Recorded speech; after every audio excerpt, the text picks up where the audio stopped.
Yes, it is our turn, and thank you, Lisa, for such a wonderful disclaimer which says I can say whatever the hell I want to say, and I will. Rumor has it, for anyone that's ever tuned into this show, we give you a whole different breed, a whole different brand of radio.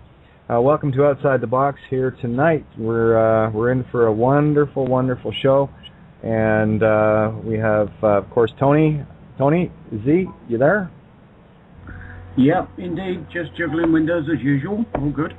Okay, and of course, our special guest tonight is Mel Ve from Freedom Central, I believe, yes? Yes, hi Tony. Hi Kate, thank you very much for having me. No problem. Just want to do a couple of minutes here, just a little bit of a preamble, because I'm really working on getting people to start listening to things the right way versus the way the system has taught them. And we've covered this a lot over the last, I don't know how long, but anyway. What I want to really get to the fore tonight is, because we're going to be covering a story that is really, in relative terms, not for the faint of heart. However, it is only for those that have the courage. And I do want to really make this clear. So as we go through this evening, what I want you to do, everyone listening, and pay close attention to this, please, because this is how you re-empower the correct side of the equation versus empowering the dark principality. Because we know what the system is about. The system is all about control, fear, greed, lust, destruction, war, raping, pillaging, kidnapping, all the rest of those beautiful things that they love to do in order to keep us in a very low vibration, a very low frequency. And as you are all aware, I'm not buying that shit anymore. Haven't bought it for a long time. So what I want you to do tonight, everybody, is I want you to stand to post with us. And I want you to, instead of wallowing in what would be deemed a victim mentality, and it's very easy to go there, compassionate hearts say so, but compassionate heart also says to have the courage of a lion. And you got to call on that courage from within. And this is how we transmute it. We take this story tonight as a victory of dragging more vampires than can be counted into the light. Because without the strength and courage of certain individuals able to stand in their own light, as difficult as it is, what we're going to have here is a beautiful opportunity to flow even more power towards this being and acknowledge the courage and the sheer guts it takes to bring things like this to the fore, where we can learn of it so that we can agree that everything that has happened to her is stopped, and in that power we will empower ourselves. So I need you to take things and transmute them from fear into victory, and that's what we're going to do tonight. And I know, having chatted with Mel and Tony earlier today, you guys are in for a cracker of a show tonight. Get your seatbelts on, and remember, this is about empowerment. We're writing history from the victor side here. It's going to be our version, not the victim. Okay, we're reversing the role here. We're putting it in the mirror. And I need you guys to really get this. Because what you decide as you're listening tonight is the energy you're either feeding to the dark principalities or feeding from it. I am very hungry tonight. So I'm going to pig out on all this energy because it was wasted, and we're going to turn it back into light properly. So on those terms, let's rip. Hey Mel, great to have you on board with us. And yeah, some seriously heavy information, but like Kate says, it's got to be brought out into the light. You can't fix your car if you don't know what's wrong with it. So with that, I think the best thing for us to do to start with is just let you have however long you need, really. Just explain to the people who you are, please, if you would be so kind, what you do, your shows, etc., and in particular, the one particular case that we're going to be looking at later on today, and that should give the listeners a flavour of who you are and why you're here. So far away. Okay. All right. Well, Thank you both. What a lovely introduction. And first off, Kate, I must say that I absolutely agree that out of the darkness comes the light. That's just the way it works. And what I will be taking you through in a bit, I very much am in agreement that this is how we need to look at it, because that is the only way I have found the ability to deal with these things. But before we get into all that, as Tony just mentioned, perhaps I should give a bit of a background to myself for those who don't know me or haven't come across my work. My name is Mel Ve. I am the creative force behind an information platform called Freedom Central that's been running for 4 years now. As some of you might be able to tell, I'm South African, but I've lived outside of South Africa now for 13 years. I spent 10 years in London. I've been in Holland for the last 4 years. And I've traveled all over the world, and my husband and I run a little business which keeps us going. At the same time, we also run Freedom Central, which is basically, I've had radio shows. I've done all sorts of very interesting things, met lots of interesting people, interviewed amazing people all over the world, heard lots of incredible stories from people. Some have given them to me off record, a lot of people have given them to me off record, and I've been fortunate enough to have the opportunity to make some interesting documentaries, and my last one was called The Lost of the Boers, which was about the genocide of the original white tribe of South Africa, which is the Boers. And prior to that, I made a documentary called Two Rows, which was in fact with Kevin Annett, and it was made after he visited us in Holland last year, in I think it was September 2012, yeah, it was September. And basically, following on that, Kevin and I are working together very closely because he's obviously run this International Tribunal into the crimes of the church and state with regards to genocide and crimes against humanity in Canada. And he ran a very successful tribunal presenting the evidence that was just absolutely overwhelming, 150 pieces of evidence. I was one of the volunteer citizen jurors part in that tribunal, so I got to go through the whole process and witness it for myself and learned as much as I could. And he's just recently been over here visiting with us in Holland again. During his time here, some very interesting stuff happened. What he also did was he opened the next session of the International Tribunal to Crimes of the Church and State by handing over the two-row wampum, which is the flag under which the authority of the court is run. He handed it over to me and gave me authority to present the next set of cases with regards to genocide in Southern Africa, which I'll be doing within the next few weeks after I've sworn in the jury. So that's basically where we're at and why Kevin was over here visiting. And I, of course, at Freedom Center headquarters ran a little event for him, just an evening, and a couple of folks came, and I did this all for free because we don't have a donate button on our website. We don't make any money from Freedom Central whatsoever. The one thing I don't believe is capitalizing off people's misery or off the truth, for that matter. I believe information is the common heritage of all people, which is why we operate the way we do. And so we threw this little event for Kevin. People came. It was lovely. They bought cake, and we got chatting, and we were approached by this physiotherapist, this woman who's physiotherapist, petite little lady called Turs Nijhausen, let me say it correctly, Nijhausen. And basically, just for like the 15 minutes in which we had to talk during this evening, I realized this woman had an incredible story, and just the way she was reacting was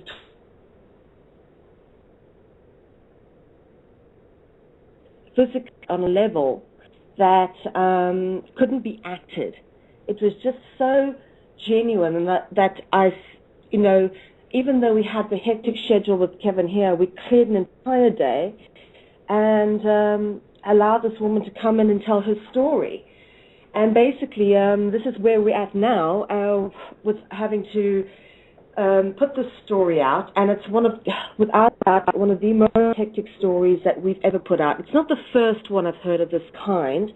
I've had a lot of people come to me with similar stories, but what it is the first one where such names have been named publicly, and where the information she's provided us is, I'd probably say, 100% accurate, because she's probably one of the most credible witnesses we've come across in this arena. So that's where we are with that.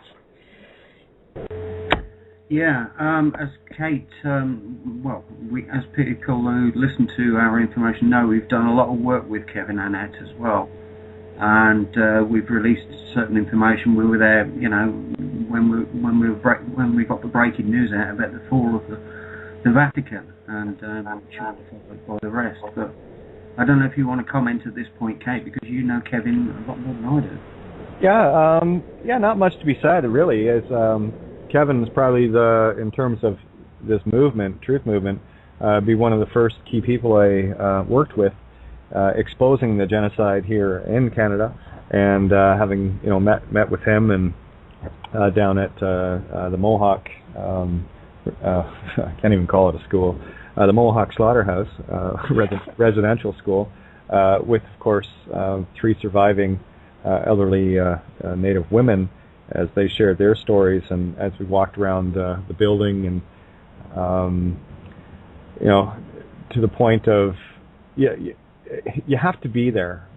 That's all I can say is the energies in that building. I had a hard time actually being inside the building at all. I can't even imagine what it was like for the children at the time, and I don't even want to take a guess at how many bodies are actually buried on the grounds there. One of the habits they like to do was keep this in a positive light, because this is what we've exposed. Take the victory, where they would dismember children and literally dig a hole, put the body parts in, and put the tree over top of them so that the roots would eventually engulf all of the remains. So it would be very difficult to extricate them, and things of that nature. Kevin has been confronting so much. Never mind his own story, which is an incredible one in and of itself, but the path that he's walked and the amount of resistance he's run into, exposing high-level RCMP, government officials, you name it, as being part and party to all these crimes, and not just in Canada but now worldwide. He's taken a very strong position, and nothing is going to stop him. Nothing. I've looked in his eyes. Nothing will stop him. So let's just get that straight. And now what's happening is this word is getting out worldwide, especially with the Canadian genocide that went mainstream in Europe. Of course, you won't see anything of it here. You'll get the occasional little tidbit of, we're kind of sorry, sort of thing. Or, it might sort of not quite happen. But again, the Canadian government here is not even willing to confront it because they're party to it, along with the United Church, Catholic Church, any church, I don't care. Anything involving these pedophilic priests and nuns, you can pretty much bank on children being sacrificed and harmed. And we've covered a lot of this topic in the past with regards to the reasons why, the energies that are literally drained for very dark purposes. Of these kids, right to the point of the papal bulls. Factually, we know this for fact, having been written on the skins of sacrificed children with their own blood to empower these documents, if you want to call them that. Anyway, so yeah, I've worked very close with Kevin over 5 years now, and he's always welcome. He knows that, and we promote things as they come in from him as quickly as we can. And of course, talking with you this morning, Mel, you asked when can we get you on? And I said, well, when do you want on? And that's why we keep we try to keep an open format here, so that when we have breaking stories in the now that are critical in the now, here you are. So carry on, please. The floor is yours. Thanks. Okay, well, I suppose to just jump into the juice of it, we can talk about a little bit more. Carry on with the sort of the back full of information later on when more questions come in. But basically what has happened now is that during Kevin's visit, we were approached by this lovely, very petite, 54-year-old Dutch woman. Okay, boys and girls. It looks like true to form. There they go. Okay. All right. Okay. I don't believe we got Carol on tonight at the moment, at least. But it looks like they've knocked our guys straight off the air. So one of the things that I had to do today was, if people can go to the front page of Syncrenicity as usual, they'll find the documents, the evidence, the witness testimony, and the information on this lady's reports. Now, I've reviewed all this today. It's quite a haul looking at it, and it's it is some pretty heavy stuff. But having said that, as I said before, you need to be able to look at it in order to make a decision on what's going on. So yeah, this lady has explained what happened to her throughout her life, the type of family that she's been born into, when it all started, how it started, and what information was indeed, well, she explains what happened to her. And it wasn't just to her, it was her sisters and other members of her family, and it's going on today with her children.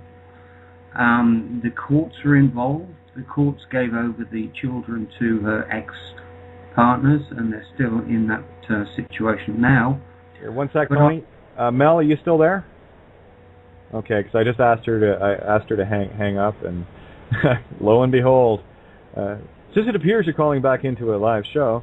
All right, here we go. I just mentioned to her that we're likely going to get hacked a fair bit tonight. Kevin Annett just tagged me as well. I got to figure out now. So there we go. I'm going to see if he wants to come in as well. Kevin just tagged me, Mel. Hey, is he there? I don't know yet. He just asked what time is the show. So I just told him now. So do you want in? So go ahead. You finished off with petite 54-year-old, and then we got zinged.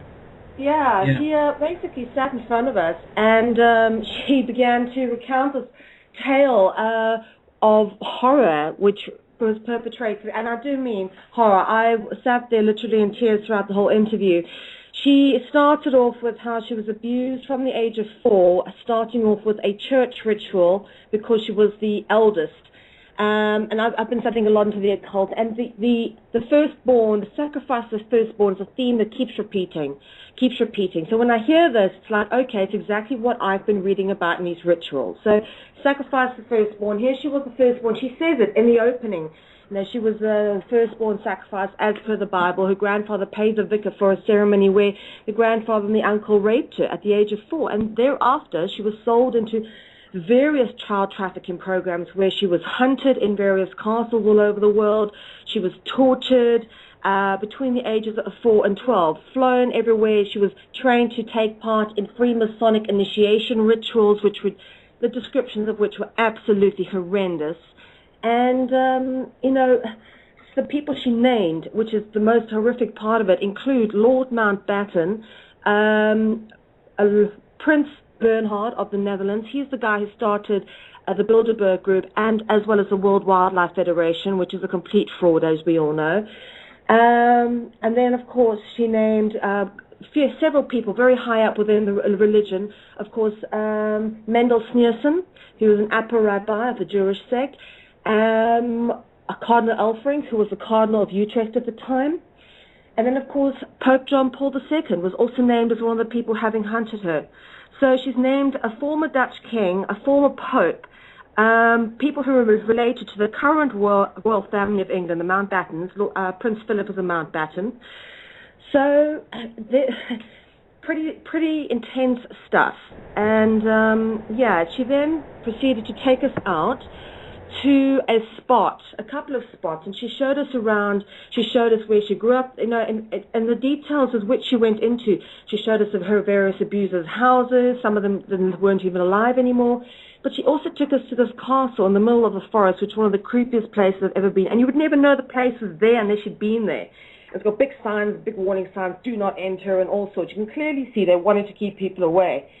But this is one of the places where she said she was abused, and a very, very strange place indeed. There was like a very strange little outhouse, which was a tiny little room, but it was a double-story house. I think maybe there was an underground passage in the house that led to this thing.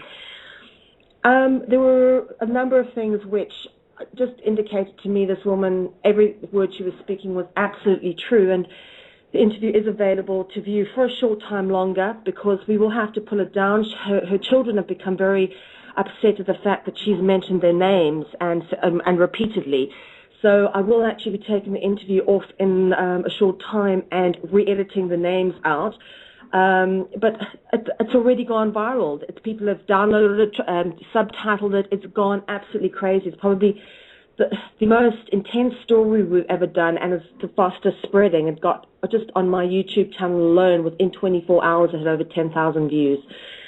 So, and that's not even counting all the other people who downloaded it to their channels, and I've been checking, there's like over a dozen of those already, and many of them are already on over 20,000 views. So this thing has just gone crazy. So that's where we're at with the story. Okay, well, listen, I obviously did my research today and listened to this. I mean, I was absolutely shocked at a lot of the... I mean, don't get me wrong, I've written about Bohemian Grove, and I've told the people that this is going on, and, you know, all this sort of stuff.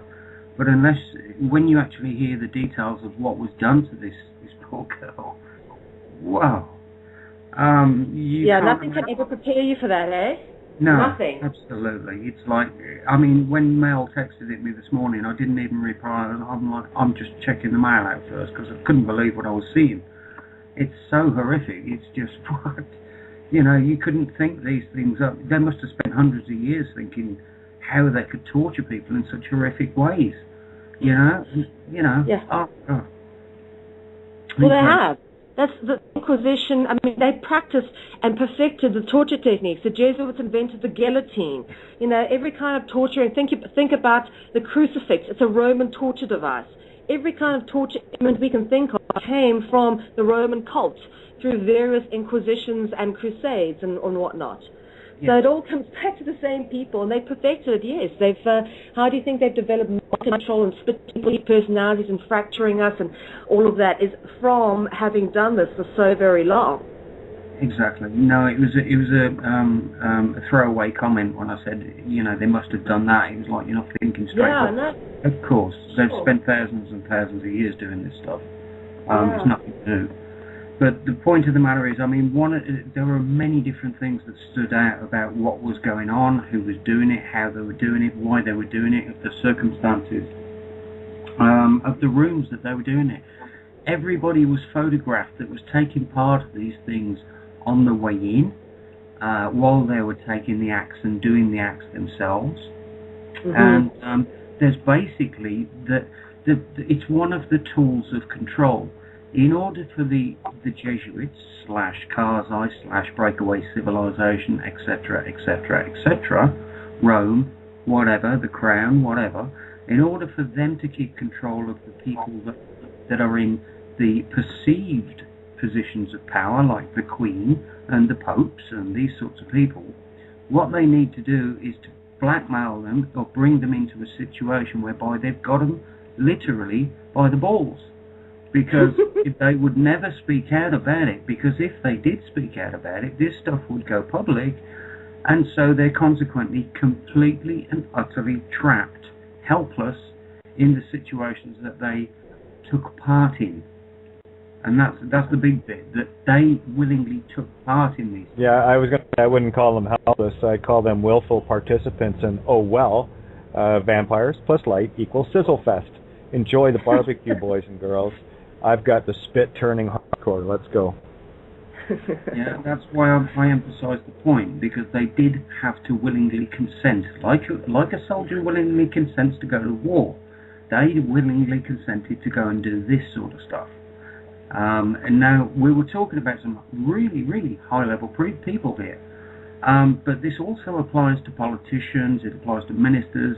There's lots of Masonic practices where this is going on. Common purpose, it's going on. But what we're saying here is first-hand witness testimony of what was done from the age of 4 right the way through to the age of 12 to this lady, and how it was done. Just it spells it out if you listen to the interview. Again, if you haven't listened to the interview, you won't know the details. If you don't know the details, you won't know how it all fits. So unfortunately, I didn't enjoy the interview at all. But the fact of the matter is, we still need to know what's wrong and how it's got broke, who's broke it, how it works, and how to fix it. And that's the point. You need the devil in the details, you know? But I'll just stop there and let you carry on for a second now. Sure. Yeah, well, exactly what you were both saying in terms of, you know, it was a very difficult interview to conduct. In fact, immediately afterwards, I kind of went onto my balcony and just let it all out, screamed and cried into my hands without sort of, you know, scaring too many people around me. I really had to control myself not to be loud because I was so aware that my door was shut and there were people just outside my office. But I did take that moment just to break down and let it all out because it was just so overwhelming. But nonetheless, that being said, looking back on it, what I think this has done is, yes, people have heard the stories, but I think for people to understand the true dark heart of the beast, they need to hear it from someone who's experienced it firsthand. And this is why I think this is such an important piece. And it really gives you an idea of what these people go through. And the average person that you look at in politics or positions of power, the chances are they've probably been involved with some kind of acts of these nature, particularly if they're a Freemason. You know, I guarantee almost every person within a higher level in British Parliament or American government has engaged in some of the acts that were described in the Freemasonic initiation rituals that she was talking about, where they, had their genitals dismembered if they weren't aroused by the sight of the little girl being tortured, and then after this guy had himself dismembered, all the other members of the particular initiation circle then had to have anal sex with a dead corpse, this guy who was now dead. I mean, she actually describes that this is what they had to do. So the average, just think about this. If you're looking at someone in government, maybe Barack Obama, maybe Tony Blair, who I'm absolutely sure has participated. Oh, yeah, we know that. I just want to jump in here real quick because what you're sharing here right now, I want to share a perspective for everyone out there. Yeah. I want everyone out there to stop and think about how important it is to go and fight those parking tickets, and how important it is to fight your council tax, and how important it is as to why you don't want to pay your BBC television license, and all these other really, really critically important battles that need to be fought. Put it in perspective. Yes. Okay? Yes.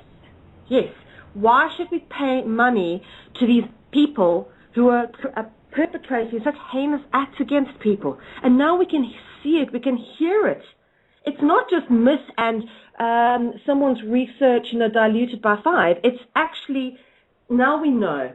We know. Yeah, this is more about picking up a less trivial battle. That's kind of the point I was making. Yes. For all these people that are whining about this, that, and the other, and I'm not saying I'm doing this because there's going to be people that aren't regular listeners. I assure you, the listeners that you are talking to right now are your family, and you're talking to the most wide-awake audience you have ever talked to. And this is the way I want people to start conveying it to others. How important is it, really, in the grand scheme of what this being has been through, and what she is doing now with the courage she has, coming in the face of it all to say, no, here it is, screw you. Yeah, carry on. For sure. Absolutely, and this is going to be a huge breakthrough for I think for anybody who's watched it. The average reaction is pure shock and horror, because I think only someone who's completely inhuman cannot be touched by this particular piece, just because of the nature of the content and how genuine it's portrayed. But also, I think it's been hugely symbolic in terms of, okay, we've realized that, look, even in a civilized little country like Holland, stuff is going on, and it's going on as recently, and it's still going on. I mean, child trafficking and child abuse, and I mean, child hunting. I mean, this human hunting thing is still going on. We've heard people like Kathy O'Brien talk about it, and it's going on year and year. Children are trafficked all around the world to different castles to be hunted. I mean, and they've flown in private jets. And some of those children have been thrown out of the private jets just for the fun of it. Alive. This is the stories that this woman's been actually explaining to us. She has watched children being thrown out of a plane in front of her, and the reason she gave was to scare all the other kids and keep them in control. Absolutely. So it's a horrific story, but again, what it does, as I said, it points. For me, I don't see the darkness. I see the light that's come out of this. I see the light of truth. that's shining so brightly out of this, because now there's no excuses. There's no excuses.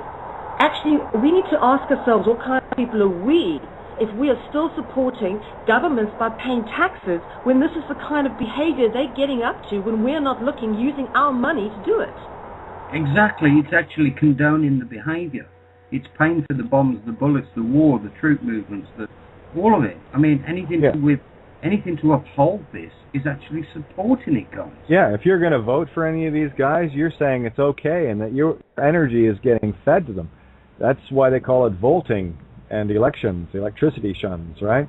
So be mindful, and I'm talking on every layer. I'm talking, council people, mayors, especially mayors, prime ministers, politicians, you name it.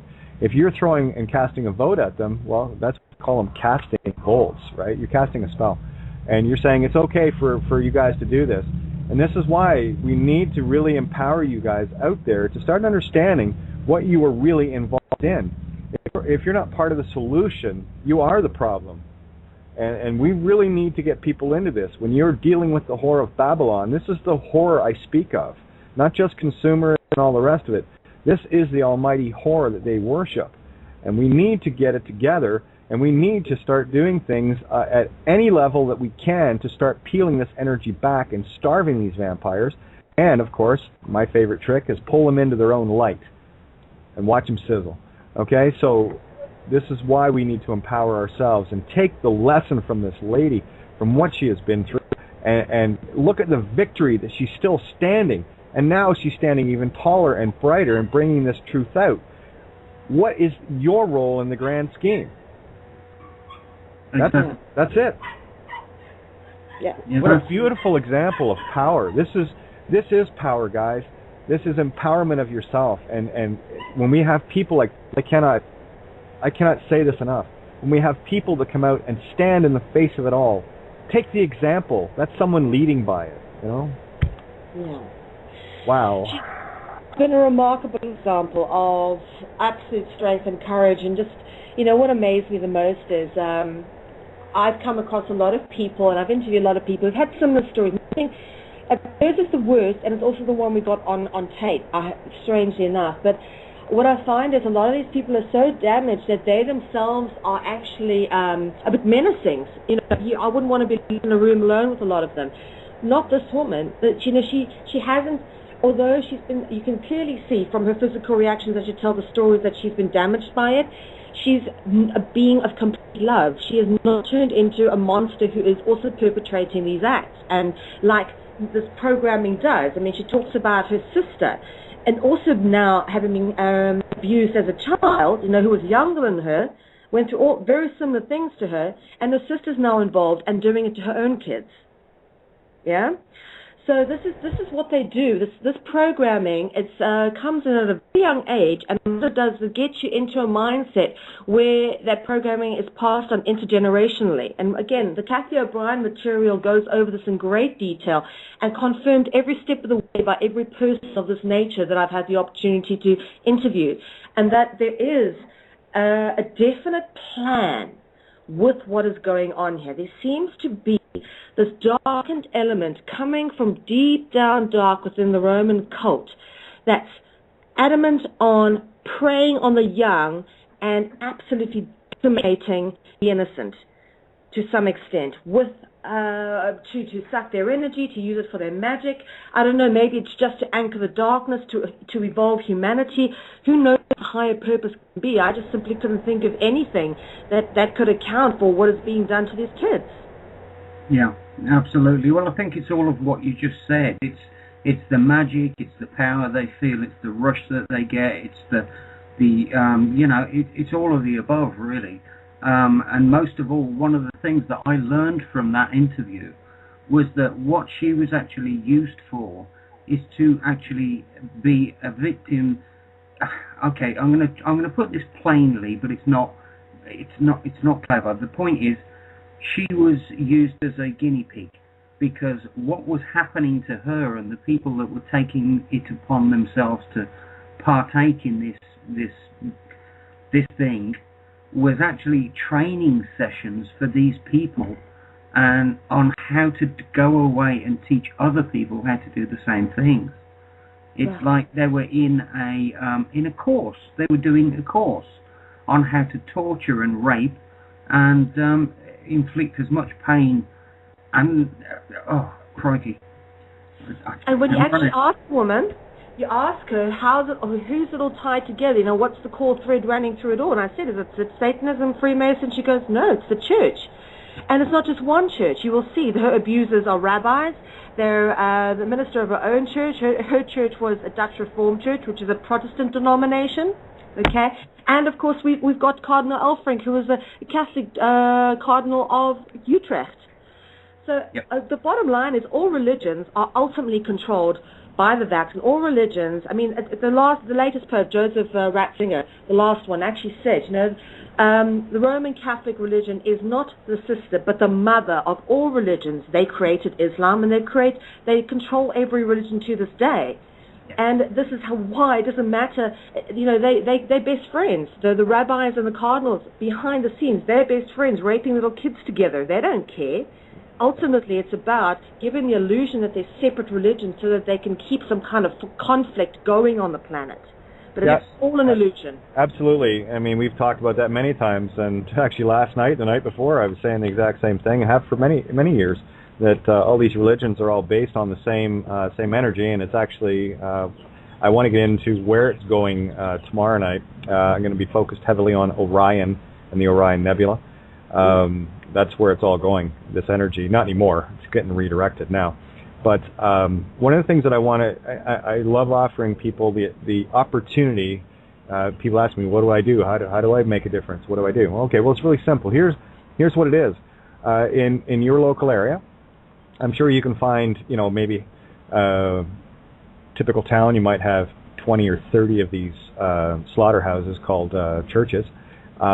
What you can do is go to their websites and grab as many email addresses as you can and email the link. Just email it out. You don't have to do anything but. And I don't care if you're worried about, you know, well, you know, it's my email. Well, create a new one.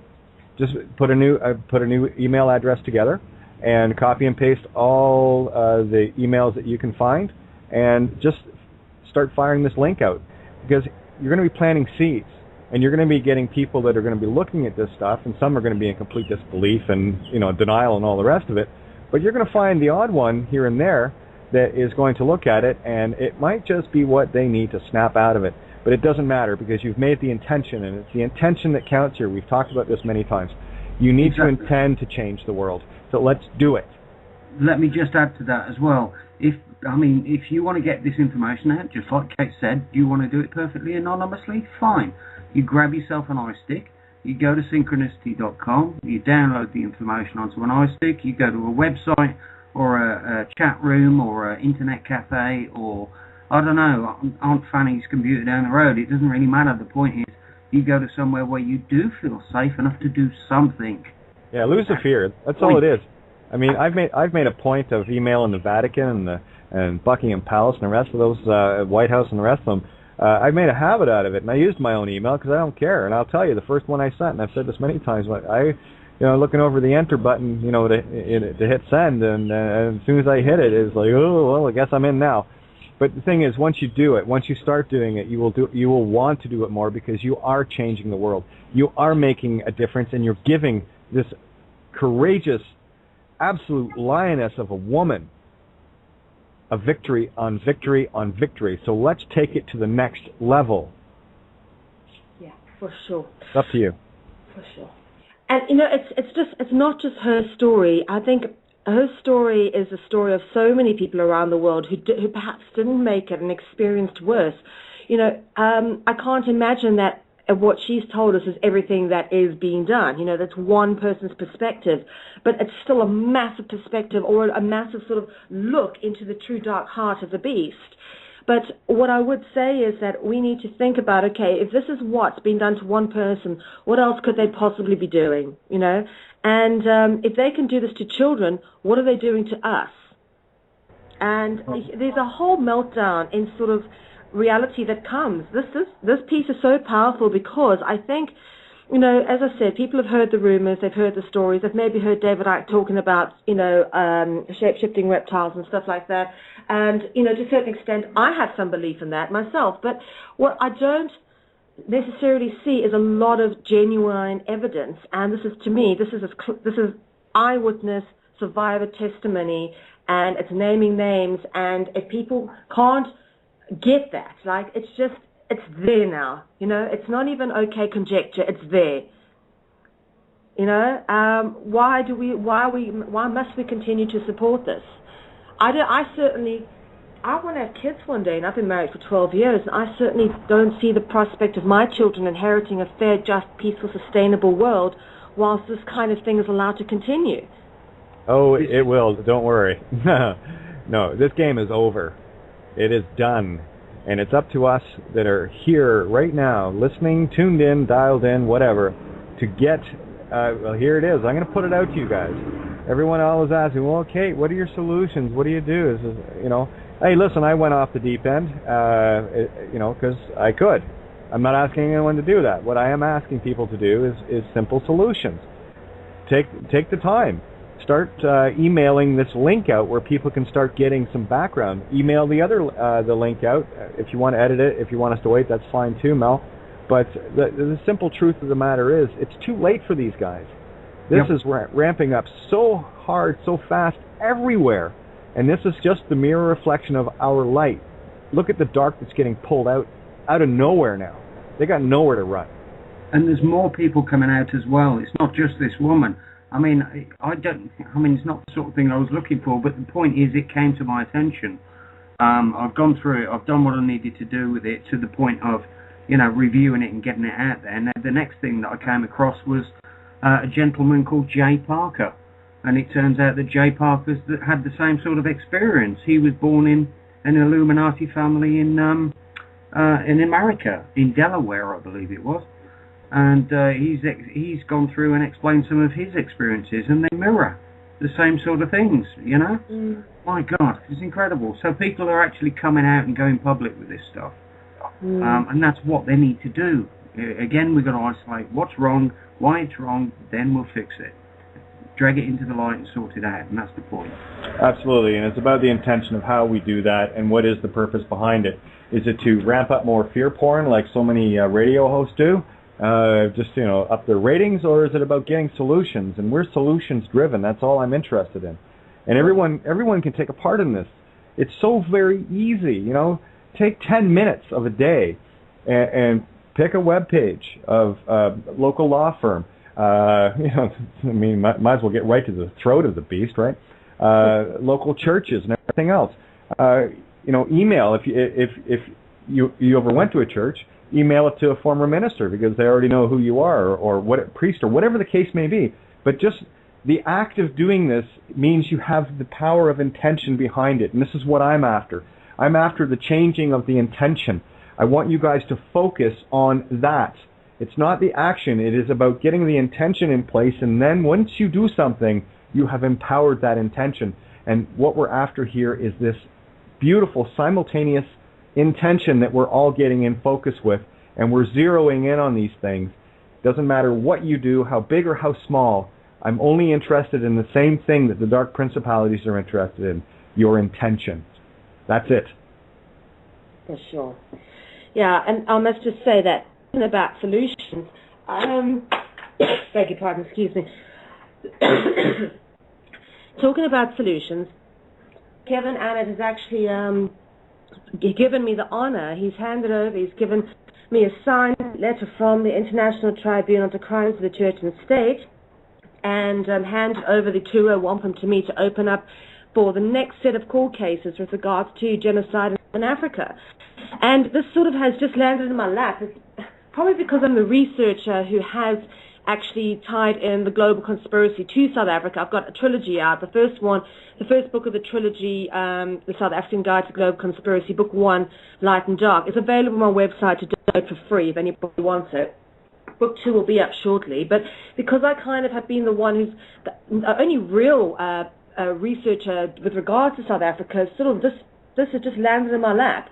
So I've got all the information. I've collected all the data. And I'm now the one who's going to be presenting the case for Southern Africa with regards to colonial genocide that went on there, very similar to what went on in Canada, similar to what's gone on in New Zealand and Australia. So there is a definite template, a definite pattern, and that's very simple. If anybody's spent a lot of time watching crime series on TV, I was obsessed with CSI at one point, you will know that the way you trace a serial killer is by looking at the patterns of each crime, and if they match, it normally points to a single source or one person.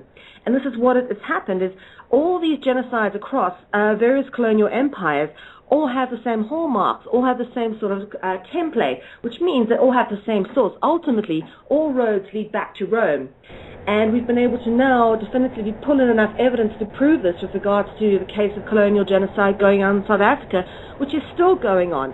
We only need to look at sort of the heads of our country, being papal knights. Nelson Mandela is the Knight of Malta. So is the president that came after him, Thabo Mbeki.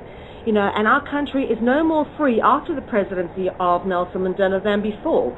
So there's something not quite right here, folks. And I've put out a film called The Last of the Boers, which I tried very humbly to explain to people kind of what is going on and the need for the actual tribunal, much like Kevin Annett's film Unrepentant, sort of introduced the issue publicly, and then he kind of went on with the tribunal. I've done the same with the film, and now I'm going to proceed with the tribunal for South Africa. And that is what I mean by solutions orientated.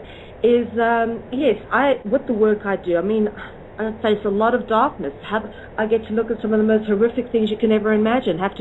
It's really, really, really tough. I don't always have the bubble and spark to deal with it as much as I do have it on a day-to-day basis. But what I will say is that it does empower me. It empowers me to want to do more, and I've taken on this mammoth task because I feel empowered. And what an honor it is that Kevin's entrusted me enough to carry on his good work. And so there's going to be more coming on that one in the future, and I'm sure we'll chat again much more as the evidence gets put online and you get to see what has really happened there, because it's a very interesting story. Of course, the official story, as we all know, is normally always rubbish, as is the case in South Africa, I think. Really? More so. I do want to add on to one point you made there, and I think it's a very critical point. People like yourself, Tony, myself, Santo, and so many other radio hosts, a lot of people don't take the time to consider the fact that the kind of stuff that we've actually had to look at and confront and come to terms with and find our compassionate heart in the process just to get where we are right now in terms of trying to share this information. And one of the things that I do want to do right now, Mel, is I want to show off our listeners a little bit, because what I'm going to do is I'm going to put the onus out there now. I want anyone at all, to call in, and we're going to start talking solutions and how we're going to help empower Mel and, of course, this woman who has been so brave and powerfully courageous to stand forward. And I'd love to hear some of your solutions instead of waiting for us to hand things out. I want to know what you guys are going to be doing. I know you already do things. There are many of you that do. Here it is, area code 661-467-2401. And of course, if you're listening online, you can refresh the page and hit the Skype button. And the number's on the page there too, by the way. And hit the Skype button and call in. And all you have to do to get on the line, you know the routine, push 1 on the phone or open up the keypad by hitting plus on Skype and hitting 1 on that to bring you into this call. I want to start putting the onus out there in a much lesser way than it has been placed on ourselves, because we did it to ourselves. And I'm most humbly proud that I have. So this is what I want to start getting more focused on, and what we can do collectively to get this information out creatively. As Tony said earlier, and I've already mentioned it, if you want to be anonymous, 1, you're showing your fear. 2, that's okay. For a little bit. You'll get bored with that eventually, and then you want to go a bit, you'll get bolder, trust me. And just get busy, do it anonymously. I mean, when I started years and years and years and years ago, I was putting out stickers, so I would actually print off a page of like 16 stickers, with a few of the favourite websites, and just say, look, wake up, they're doing this, they're poisoning the air, poisoning the sky. Yeah, but what I'm saying is it was an attempt to get other people to wake up initially. I'm talking about the callers, Tony. Here they come. Yeah, okay, great. Let's do the first one. Area code 34, they're coming in. Area code 347, you're first at bat because you showed up first. Wow, hello there, Kate of Gaia. It's a pleasure to be with you tonight. How is it feeling tonight? Oh, now that you're here, much better. How are you? Who we got? What's your customary calling? My name is Prince. My 3D name is Prince Arthur Taylor, but everyone knows me as The Flow, or The Flow of Focus. I'm loving it already. Keep it going. I frequent the Opt-In show and the Collective Imagination, and a lot of people tell me to listen to your show, and I have for quite a while. Not every night, not very frequently, but every time I listen to you, brother or sister, however you would like to be addressed, I appreciate everything that you do, everything that you are. Oh my goodness, I wish that you can teach me how you break down words and stuff, and oh my goodness, language is amazing. When I listen to you talk, I can't even tell you right now how much I feel wonderful when you speak. It's just amazing. The fact I don't even know what I can say right now. The fact is that you're saying it and you're already getting it. That's what counts. That's all I'm after, my friend.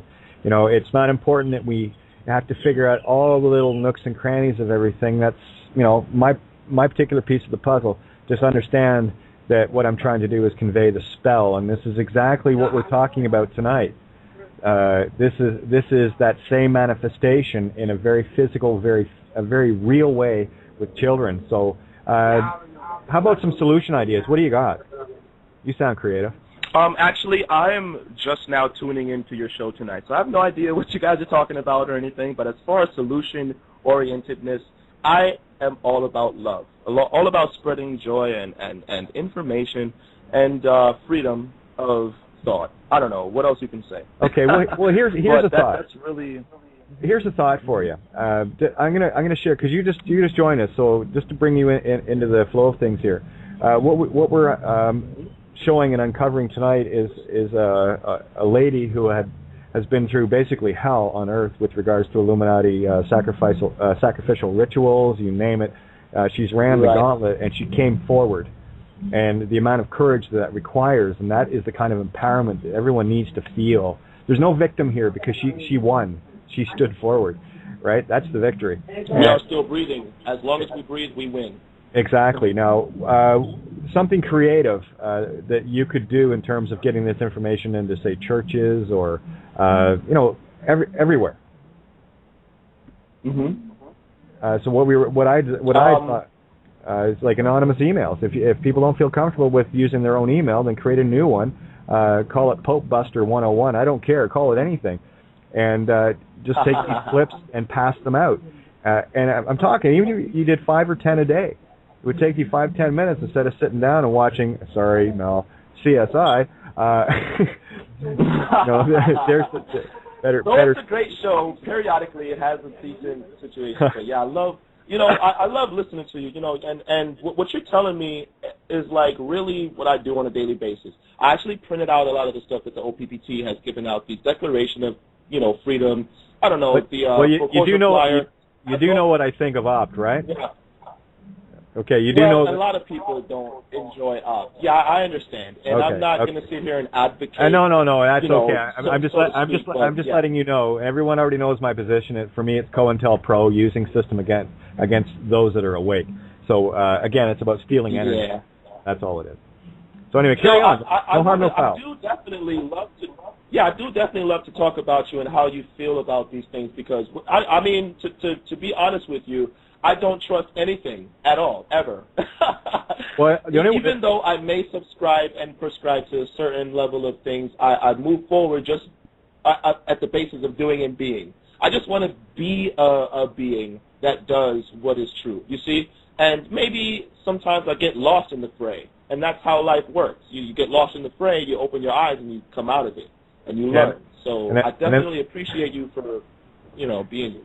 And then Thank there's you. stubborn Irish tranny bitches like me that like to just yank on the chains to bring people back into line, you know. So, but no, that's great. That's pull me back, bro. I'm deep sea diving. I mean, I always wanted to be the guy that would, help out somebody who was in need. So, anything I ever had, I'd give it away. Any money, $1, $50, I don't care, $20. If I have it and I don't need it at the moment, and I have more, forget about it. It's yours. Like, what is there? What is ownership? What is possession? Exactly. But definitely, I just want to say, yeah. Go ahead. Ask away. No, I was just going to ask you if you had any questions for our guest. Mel is running the gauntlet right now with South Africa in terms of this interview that she's done with this lady.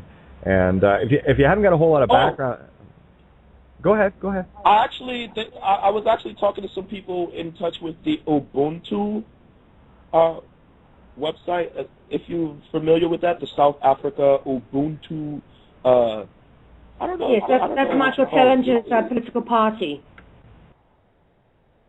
Yeah, I was speaking to someone. I emailed them. I actually put my on the website. I subscribed to volunteer or something of the sort, and I got an email back saying that they were going to talk to the elders and whatnot. I mean, I live in New York City, in the Bronx, so I'm not sure, how I can get connected to people who do and be across the planet, opening up the freedom, of all of us around the world. But I'd love to be a part of it. I mean, I live in a shelter. I'm completely in touch with the non-compliance. I'm actively non-complying, signed under duress, the ellipsis and all of this. I really don't want to be part of the system. I don't even want to have a name. I mean, I don't know. I really want to get out of the matrix. I'd love to be a part of the movement that would help that, So anything that you can tell me that I can do and be in my situation, I'd love to. I'll tell you right now. Just keep hanging out with us, and we'll give you the right paths to walk on, because we've walked on all those landmines that a lot of people are still thinking that actually may work. They don't. Been there, done that. Got the T-shirt. Spent 28 days proving it. I got you got the tank top instead. I love how you say that. Now there's someone that tunes in, baby. Anyway, I don't want to cut you short, my friend. We do have other callers. What I can do is, if you have a mute on your end, I can leave your mic open. But I just want to get down the list. We got a few people here to get some more input in. Okay. Well, if I can just sure. Yeah, if I can just let people know how to contact me. My name is Prince Arthur Taylor. You can find me on the internet however you'd like to. The best way to find me is FLOFOKUZ, flowfocus@gmail.com. Anybody who wants to talk to me, chat with me, anything. I live in the Bronx. I'm the only person with the name Flow Focus. So I appreciate the love, anybody. Thank you. No worries.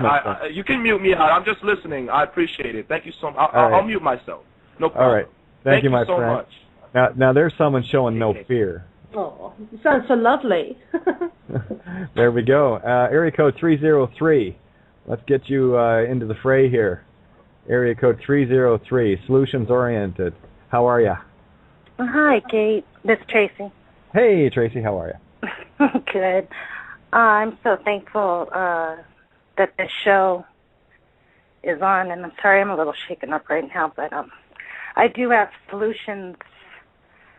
They're kind of hard to describe because they're actually spiritual. The reasons they do things on many different levels, physical, psychological, but it is definitely spiritual. But and I don't want to get too much into my story. It's just I have to in order to explain the solution. I was raped between ages 1 and 4 by my mother. Married a military man. He was not my father. So she married him at 1 on Halloween. And I didn't understand it, but actually in a way I did. When something like that happens at that age where you know how you talk about how lucky you are not to have the words and stuff at that age, you're already a part of the whole. You're not divided out yet into language. You can't really describe language or what's going on.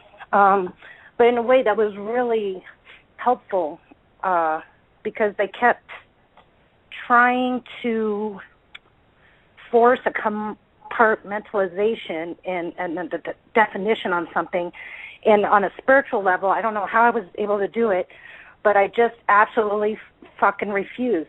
My whole spirit just said, no, no, no, no matter what they did, no matter, they just couldn't break me. And, that spirit is from, I don't want to say the other side because everything is whole, but they can't break that. They just can't. And it's a positive thing for me. I'm not fearful of them anymore. In fact, I know they can't touch me.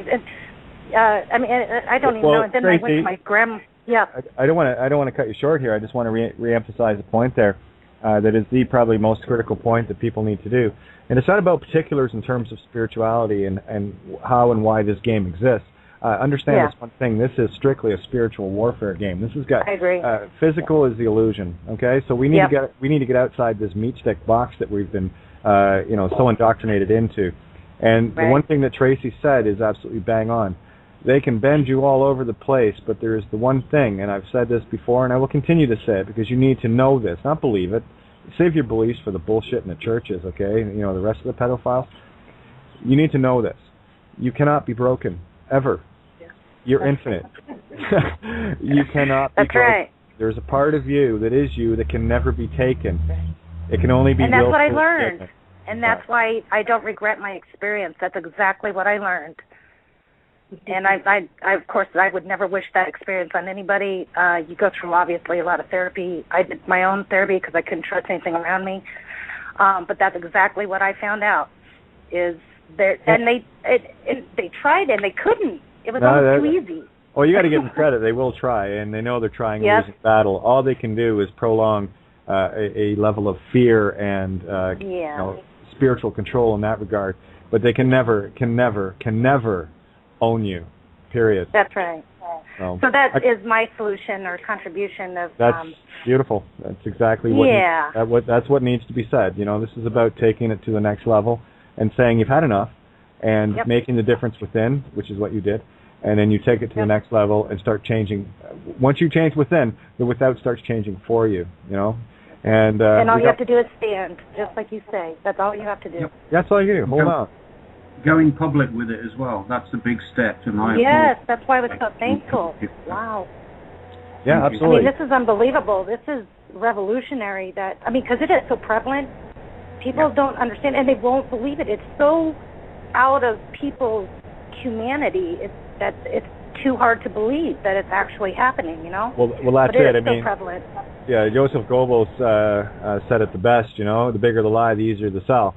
And when you get people into a point of such disbelief of things like, a few buildings coming down in New York, who would believe it was their own government, But that's the easy sell. So, well, I'll leave your line open. I got a couple more to go down here. You can mute me out, hon. I just want to listen. I just wanted to offer my solution of how I did it. Is there anything you want to ask Mel? No, but thank you, Mel. And I won't be watching the video, but I'll visit your sites and, Thank you. I just want you very much. The human spirit cannot be underestimated, and you're a perfect example of that. So thank you for calling in. Thank you, Mel, for all your hard work, and Kevin and Kate and Tony and everybody. We're all here together now. We're not alone. Absolutely. And I feel happy and great and excited and warrior. I'm ready. Let's go. Well, of course you're a warrior. We got lots in common. We both got raped by military people. Exactly. So you know what I'm saying, huh? I know exactly what you're saying. Yeah, they can bend me all they want, but they'll never break me, baby. Screw that idea. That's right. It was actually like training. It's warrior training. Well, good luck coming back at you. And it's about how you look at things, and this is why we stay focused on the courage side of things. The fact that people stand up and go, yeah, well, so what? Move on. I remember 10 years ago, anybody would come out and say that they were molested or raped or anything else, especially boys, like that big hockey scandal here in Canada. That's only one of like countless ones, but where it was like, the victim was made to feel ashamed for doing so. Yeah. No. Bring those cockbags out into the light. I want to slay them with some beautiful love and light. I want to show you that we know who and what you are. By your actions, you are known. And you have judged yourself in those actions. And by the way, I should let everyone know that I am working on a piece right now called Summons of the Dead. It will be sent to all the people that thought it was a good idea to pick on dear little Kate here. Morons. Anyway. So no, idiots. Stupid. I know. And it's going to be it's very colorful. I think you guys will like the style this one's written in. I know they won't, but I love it. But anyway, here we go. Let's move on to Erica. And your mic's open, so if you mute on your end, you can jump in if you feel like it, okay? Just before you mute out, the point is, when you first came on, you were shaking and etc. Now you're in power. Look at the difference. Look. I didn't. I had to visit that memory or to. But your power. It's not part of me. No. You took it from this very low, grindy gear into like overdrive hyper skill. So. Exactly, and that's what the solution is right there. You power shift out of it, and you don't let it affect you, and you don't deal in the drama of it. You look at it, go, nah, not something I would do, and I'm going to make sure it doesn't happen to anybody else. End of story. That's absolutely fucking right. No more children. Not on my watch. Yeah, that's the spirit, baby. Welcome outside the box, True Live Radio. Okay. All right, Eric. Thanks, Kate. Oh, no worries, Tracy. Thanks for chiming in, hon. Area code 702, you are on the air. Hi, Kate. How are you? Good. How are you? Good. Long time no talk. Yeah. What's up? What's on your mind? So, ever since I heard about the IT CCS, I've been thinking to myself that a great solution would be to have something to that effect, but on local levels in like every city, where even if it's just like a public or a people's tribunal for criminals against humanity and children, and in general, where they can be brought in and questioned, or brought in and just brought to light somebody who's done something that is improper, but not in the effect like we see in our court system, because I don't know if many people are aware of our court system lately, but especially up in Canada, the story is just ridiculous as to what's going on up in Canada. But it seems like the court system is more than happy to hand over your children to what do they call those? Child services. Child services. Yes, thank you. And God knows what happens, Yes, and God knows what happens when they're, in child services and stuff like this. And the parent may not be in fault in any way, shape, or form for doing anything. They're just, taking advantage of the situation to make money off these children by putting them in the system and milking them in some way. But what I'm suggesting, if people are not aware of this, it's all over the internet. They can find that easily. But my suggestion is that going on a local level, creating your own people's tribunal where you bring to light this information, sort of like what Kevin's doing. Okay, well, here, I'm just going to jump in for a sec. I'm going to make it even easier for you and for everybody else. Okay. You don't need to be assembling these things. There are other people doing that on a grander scale. What we need to be doing is letting the grassroots level know, and we can do that a lot faster by simply, like I was saying earlier, print up a whole bunch of piece of paper. Just take a walk into the local mall, go into the food courtyard, and just leave a stack of them there. Just be creative with it. Go to places where people gather and put up like a wanted poster. Crimes against humanity, and start. We've got lots of names. That's easy. It's just about getting it into the. We got to get it into the consciousness. That's it. Mel, any suggestions? I actually quite like what was being suggested there. And maybe not, let me give it to you this way. What we definitely need to do is take the common law court model that Kevin Annett has created. Yes, thank you. Yes. And just replicate it. And replicate it to give the people back their power, because our system is so corrupt. There's no power to be had by someone going ahead and making a judgment when they're playing with three hats. Exactly. Exactly. This is a people's court. And, you know, the brilliant thing about what we've done with this is we've actually we actually built, Kevin, a platform, the itccs.tv, a completely independent channel, because YouTube was deleting and messing with his clips for the court case. So we built an independent channel, separate from YouTube. We did it for him, so that everything that the jury draws a verdict upon is available for the public to see. So it's a completely open and transparent process. And this has been the problem with the court historically. It's not transparent, and no one actually really knows what the hell's going on because of all the legalese. And this has done away with all nonsense. And exactly. There is no need. There's no need for the legalese. That's the other thing too. I mean, if you're in your pure state and someone has done something wrong, then you should just be able to go and explain that, you know, my child has been taken away from me, or, you know, somebody won't give me my money back, or, you know, could you please, you know, assist me in some way? I need to, you know, be in the support of real people, not a legal system that plays games just to make money off of you. Well, here, let me toss a couple of pennies at you then of ideas. There are a lot of things that I've put together with regards to courts, because we already know they're corrupt. I already know how to dismantle them based on the system they've set it up with.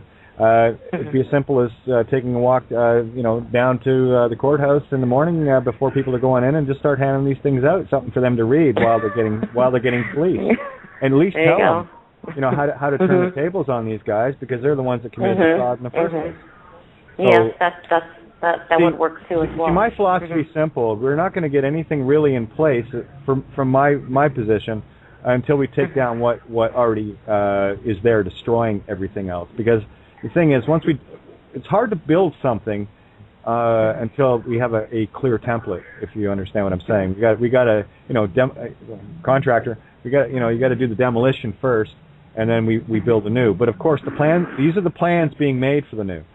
So my focus has always been about taking Rome down, and then we build from there. But yeah, great ideas, guys. Great ideas. Yeah, and also in some way, sorry. In some way, I'm just you know, and we need some sort of support, and you know, as much as support as we're getting from talking to one another and through, you know, the alternative media and whatever else. In these pivotal moments, pivotal points, you know, there has to be someone to go to. Like this woman, for example, who was completely abused, she went to Kevin.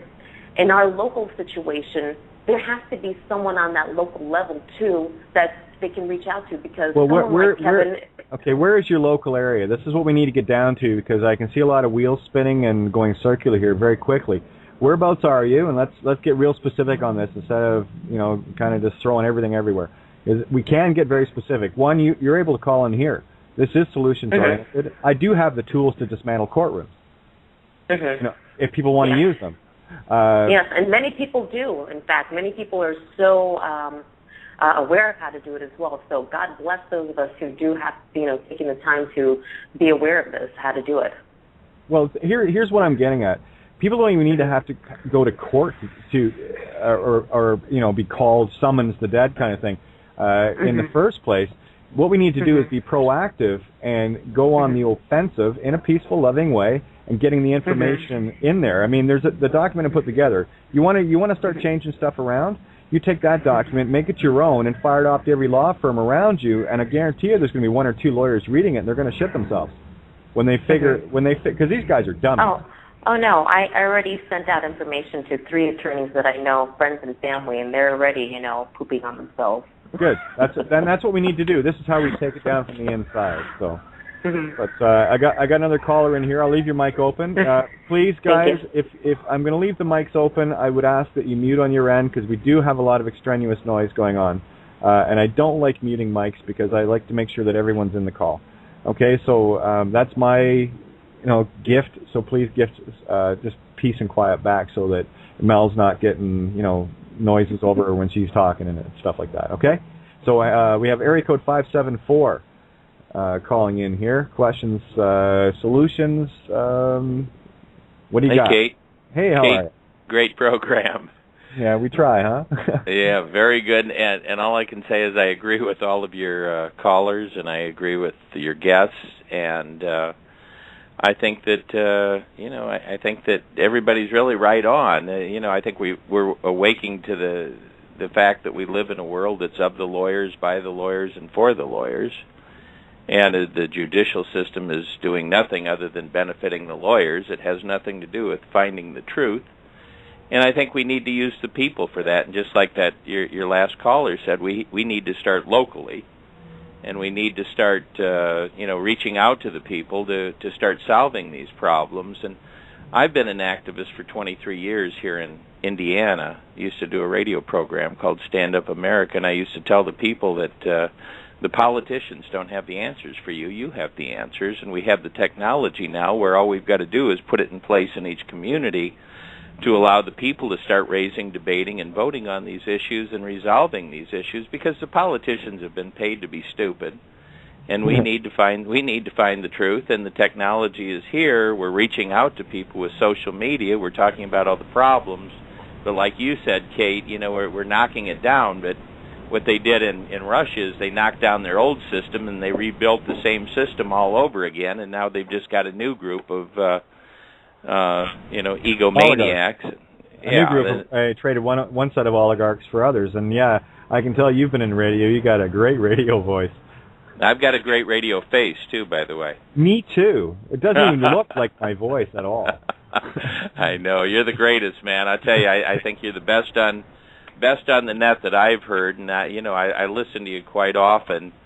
But I think what we really got to do is everybody has to come together with one plan, and that's what I've been pushing. It's almost blasphemous to be the guy that says, hey, I got the plan that everybody's looking for, but this plan did win me the Dr. Martin Luther King Award in Indiana, and the reason that it did is it fulfills the dream of Dr. King, because he wasn't about, just having black people having a voice. He was about everybody having a voice. And by building a local issues television and radio channel in each community and a local a community computer, the people in the community that see these problems, that want them resolved, can just present their issues right to the people in the community, where you can debate the ideas so that people are educated. And then people that are interested in the issue can vote with any touch-tone phone. We're voting on American Idol. We vote on CNN. We vote on everything, but we don't vote on important things in our lives. You'll be able to vote. Your call will go into a community computer. It'll ask you for your ID number and PIN number. It'll ask you what issue number you want to vote on. Press 1 for yes, 2 for no. Count your vote, block you out from voting more than once, and we can now have decisions made of the people, by the people, and for the people, and empower the people and get the people feeling like the owners of this community, this country again, as opposed to just the slaves that pay the money and let the adults in Washington or state capitals or downtown do our thinking for us. I think once we really start thinking, I think the real humanity is going to start to come out, and the compassion that's within humanity, I might add.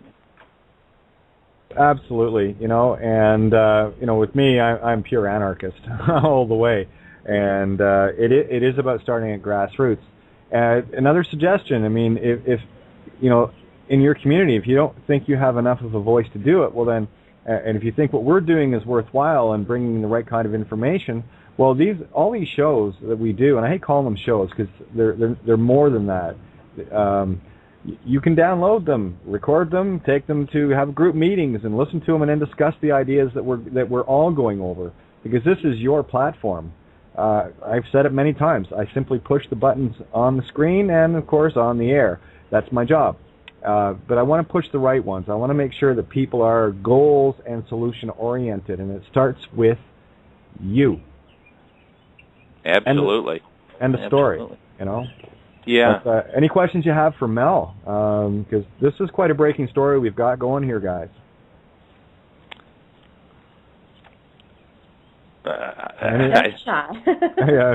Yeah. See, that's a sign of a great guest. You leave them speechless because you've already brought it forward. That's beautiful. But Mel, how about because you've been in this. I call it a game because that's what it is. But you've been in this game for a long time, and I understand the kind of things that you've had to go through. with websites, and of course, standing alone, being a shining beacon in a very, in a very large area, but we still do it, and so. And things, I don't know, not many people have been through some of the experiences we've been through. I mean, we've actually, late end of 2009, we were actually gassed in our camp on the way back from a conference. We had all our media equipment taken, that's laptops and cameras. They left money and my nice expensive watch, didn't take that watch my parents gave me my 30th, and all that stuff was just left in plain sight. They were after the media equipment. They took some documents as well. We had just charged the Dutch government with plotting mass genocide in the onslaught of the swine flu scare that happened in 2009. So there was all of that going on at that time, and we really have been targeted by people. The Vatican regularly used to listen into my radio show, as does the Dutch Secret Services. But you know what? There's so many people like yourself, like Lisa Harrison, like some very wonderful people, Santos Bonacci, who've taken up very bravely, Kevin Annett, there's just these wonderful people I can name all over the world who I'm speaking with, who I'm talking to daily, who are coming forward and starting great shows. As far as I'm concerned, there can't be enough of this sort of thing going on out there. People with places to call in with their concerns, share their experiences, and talk to people who are not judgmental in the face of everything that's going on, who kind of do have an understanding. Kate, tonight I'm learning all about you as well, because I'm hearing little bits and pieces, and I'm thinking, maybe I'd like to know a little bit more. Because it's wonderful that there are such people who make themselves open to discuss these things with other people who may potentially have been through them. And I think it's great. I think now it's safe for all of us to come out and say something, because there's so many of us. Back, when I was really on the fringe, I don't think there's so much on the fringe anymore, because there's so many of us. It's now becoming kind of more mainstream in a way. But when I was really on the fringe, there was severe danger, not so much anymore, and it's just the sheer numbers. And this is what I say to anybody who's got information and wants to bring it out. You are safest bringing out than sitting on it now. There's so many of us who will help you get that information public. If you've got something big and you want to share it, and you think it'll really help humanity understand the way the dark forces work, you know what? There's so many of us you can approach now. Please do it. Mel, honestly, that is like music of music ears, and that's really what it boils down to, because no time in history has it ever been safer and easier for people to come forward, and in great comfort, I might add. Where I'll be very blunt. It's actually, and I'm going to put it in real relative terms here. It's actually cool to have the story of being raped or beaten and all the rest of it, because what you are now is that shining beacon of light that can stand up and say, yeah, they tried and they failed. Get over it. And it is true. It is so true. People are starting to finally get that sense of empowerment, where it's actually uncool to not be sharing your story and exposing criminals into the light. And I do want to, with me, it's all about, I'm not about forgiveness, because in forgiveness I have judged another, and I will not judge anyone. Because the truth of the matter is very simply this: if you have committed the act, you are already guilty, and the only one that can judge you is you. This is what we have to get people into. These criminals, we have to bring them into the light so that they are, one, forced to confront their own criminality and their own evilness. And only in that process can we start healing the overall consciousness, the overall spirit, because every one of them are us. We are basically a schizophrenic creator, gone a bit crazy down here. So what we're doing now is we're in this new age. And I say that very carefully, not new age movement for any of the CSIS or, Secret Service FBI guys listening, okay? So don't be chomping at your Manchurian candidate bits there, because a trigger word just got said. What we're dealing with here is a new paradigm, a new way of thinking, a new way of dealing with things. I can't remember the quote exactly, but I read earlier.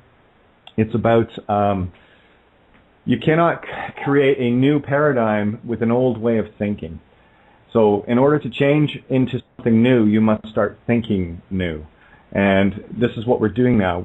We're changing that consciousness. And I mean, I look at, Tony, for example. The price that Tony has paid to sit alongside with me on these shows. doing the book that was for his brother because of what happened. Tony, you can share that story. But this is where Tony stood and made his stand in the face of it all as well, because he's been through some pretty nasty things as well, dealing with certain entities. So again, this is about finally coming to terms with what we've been dealing with, to bring it into the light where these vampires they're going to see.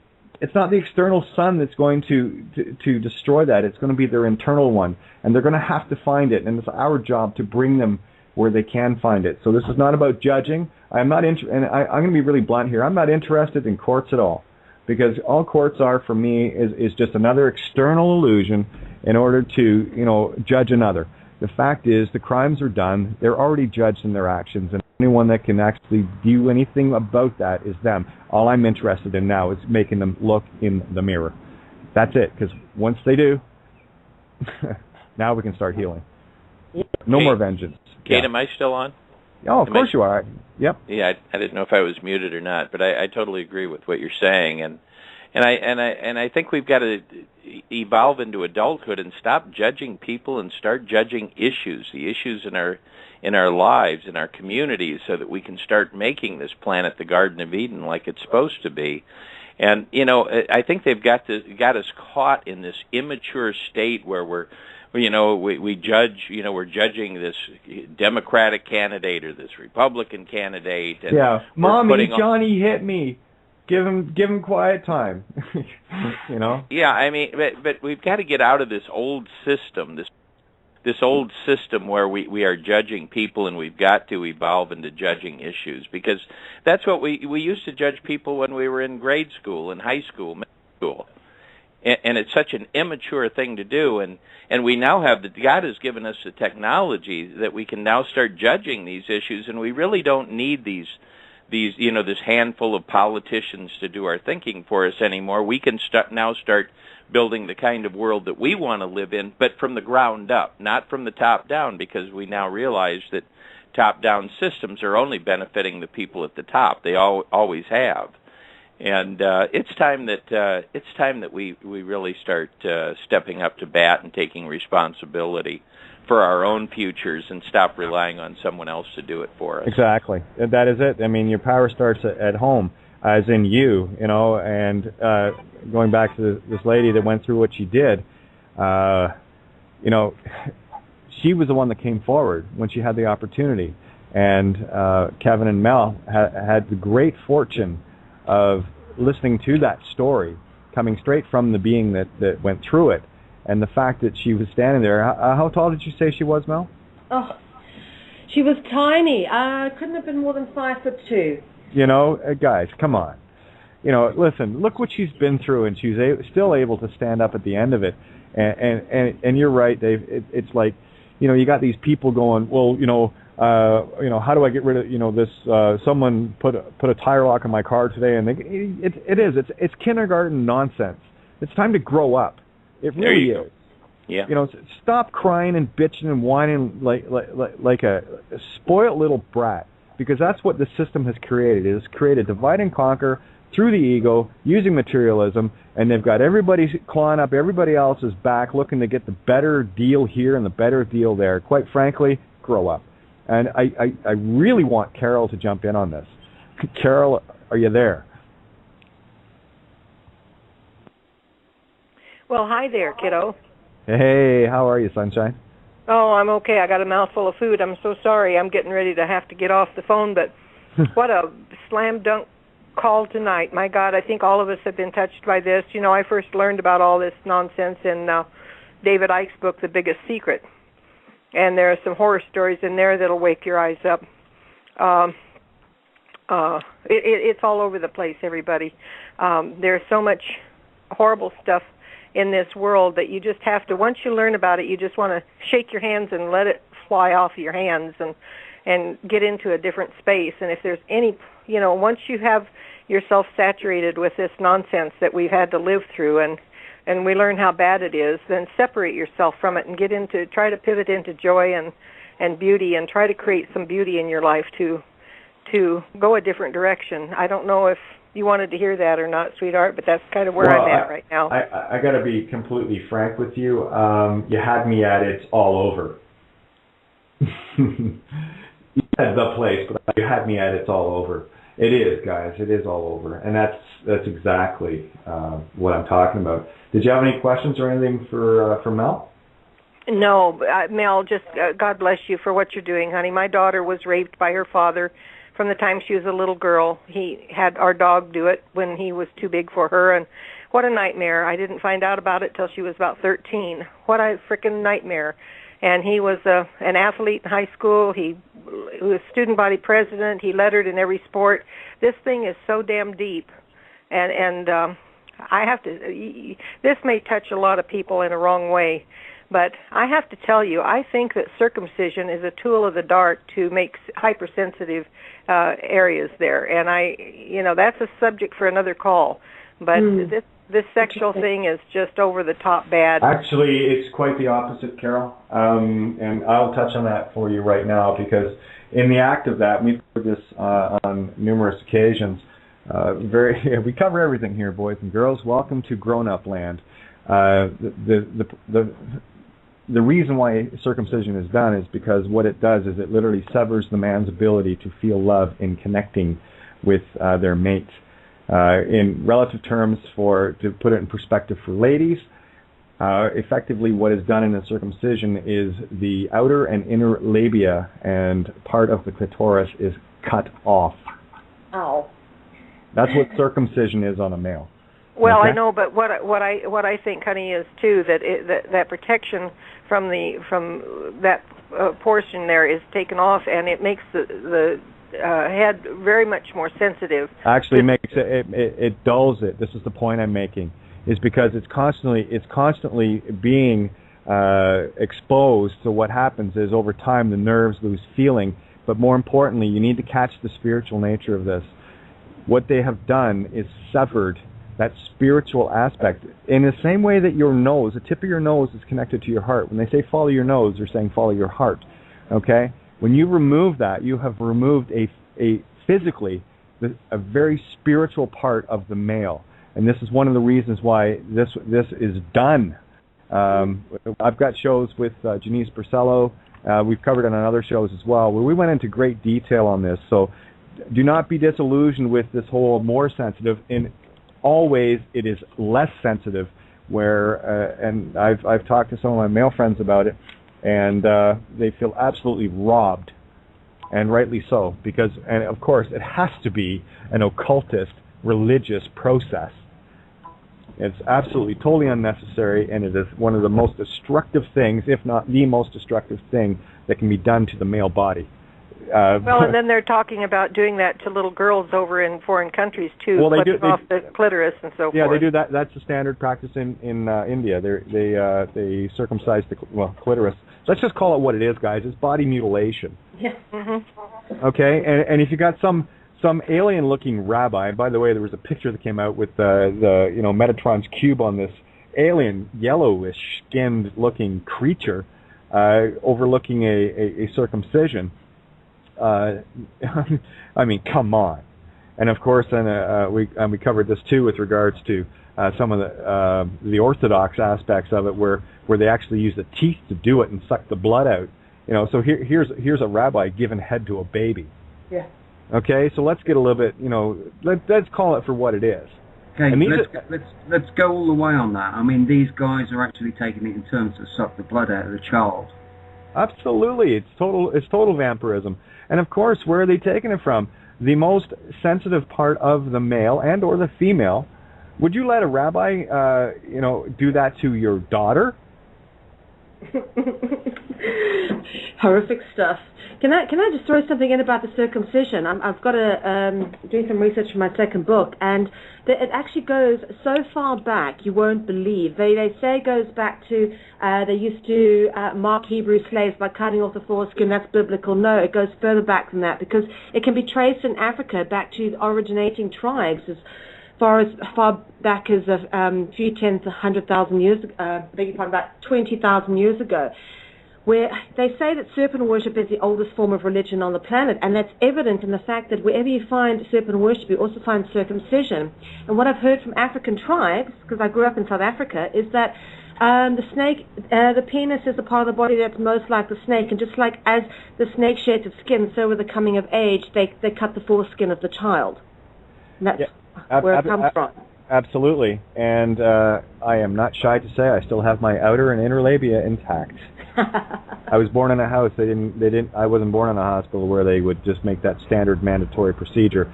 And anyone that is even thinking of having kids, and if they have a son in a hospital,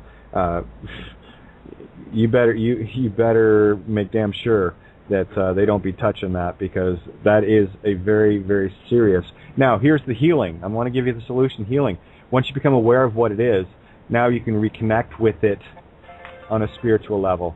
So for any males that have been circumcised, don't worry about it, okay? Once you're hearing my voice, and I need you to get this healing, it is now back in place, because you understood what was taken from you. It's there again.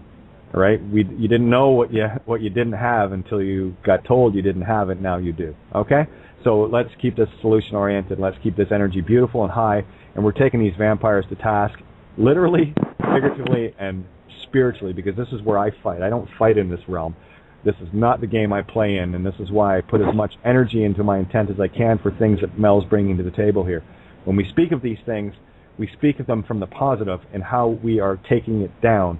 And look what we're doing about bringing these bastards into the light. This is beautiful beyond beautiful. And Mel, the work you're doing cannot be, I hate using the word praise, but you know what I mean. It cannot be highly spoken of enough. This is the thing that changes the world. Thank you. I got to run, sweethearts, but Mel, thank you very much, and thank you, all of you who've been contributing tonight. And for Kevin Annett, if he's on the line, I love you dearly, my dear friend, and I've been aware of your work for about a year. I didn't know about your work until about a year ago, but this is Carol in California, and I love all of you people. Thank you for helping bring the world into a peaceful, loving, golden age situation, and I've got to run. Kate, I love you dearly, honey. Good night, everybody. Love you too, Carol. Good night. Okay, and I just had Kishi asked to come in. I'm just going to get her into the call right now. Kishi lives in Ireland and has a rather good knack of energetic healings and stuff, so everyone's welcome. Michael, if you're listening, if you want to come in, please, I can pull you in here as well. And wow, you guys are going nuts here. This is good. This is good. This is what I want. Look at all the energy, right?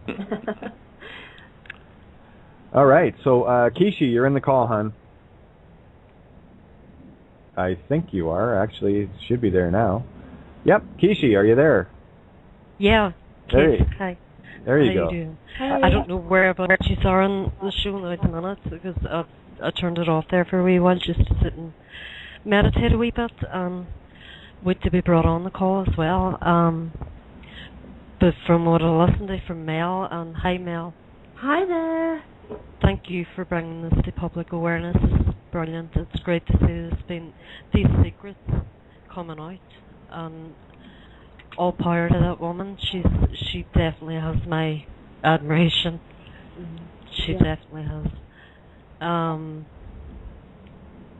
Yeah, it's been. I mean, to tell you, I've had over the years. I've had a few people who've been brought to my attention who have come to me to tell me stories, but no one who has been quite as, when I can say she's probably the most credible witness I've actually interviewed on the subject, and so willing to go on camera and talk about it. She actually approached us. She wants to get the story out.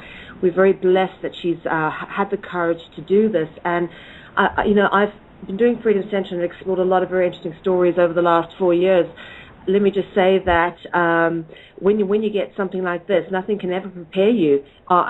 Just simply, there's so much to it. The darkness is only equally reflected in the light that comes from it. Absolutely, and it's very, very healing for her to come out and do this as well. And I know that from my own experience. I mean, I've shared with Kate about my own experience of sexual abuse in childhood and rape as well, you know. Through confronting the abusers and actually, naming them and talking about it. Family were very, very resistant to it, to begin with, and they didn't want to believe it, and there was that whole disbelief thing as well, but, I mean, this is what has to happen. Yeah. The secrets have to come out, they have to be exposed, and, I would just say to anyone that's burdened down with such a thing, or even still feels any sort of shame around something like that, it's not your shame to carry, and don't feel burdened. Come out and talk about it. There's plenty of us here to listen. Absolutely, and listen we will, and support, and be extremely grateful for the fact that you have, because what you've done is shown a very powerful intent. You have changed your world by confronting that which was probably your worst nightmare, and you bring it into the light yourself, and in doing so, you're shining your own light, and that's what I'm after. I want all these beautiful suns, you, shining as bright as possible. And I did want to mention about Kevin. He did tag me back a little while ago that he's been run off his feet, and he was absolutely pegged. And I'm going to put this out to Mel as well, that's on the call here. He wanted to come on a show next week, and I said, sure, whatever. You just let me know what night, and we'll get it booked. So if you're into it, Mel, I'd love to get both you and Kevin in on that same call, and I know by then we'll have a bit of an update, and I think that would make for some beautiful solution-oriented healing radio. Sure. Kevin's actually back with us. He's traveling around Europe at the moment. He and his lovely wife Carol stayed with us for a bit, and then they've gone off to France, and they're doing little small speaking events, different places. But he is actually passing back through Holland for 4 days, and he'll be here from the 25th. So if you want to get us both together, like in the same room, from the 25th for about 4 days, we can do any show then. Otherwise, I'm happy to just come on Skype with you next week if you want to put him in. But he is running around all over the show, and him coming onto the show is really dependent on whether or not he can get a good Skype connection. Oh, I totally agree. I think in layman's terms, what I'm trying to tell you is there are no doors on this radio station, so don't think that you have to wait for a door to open.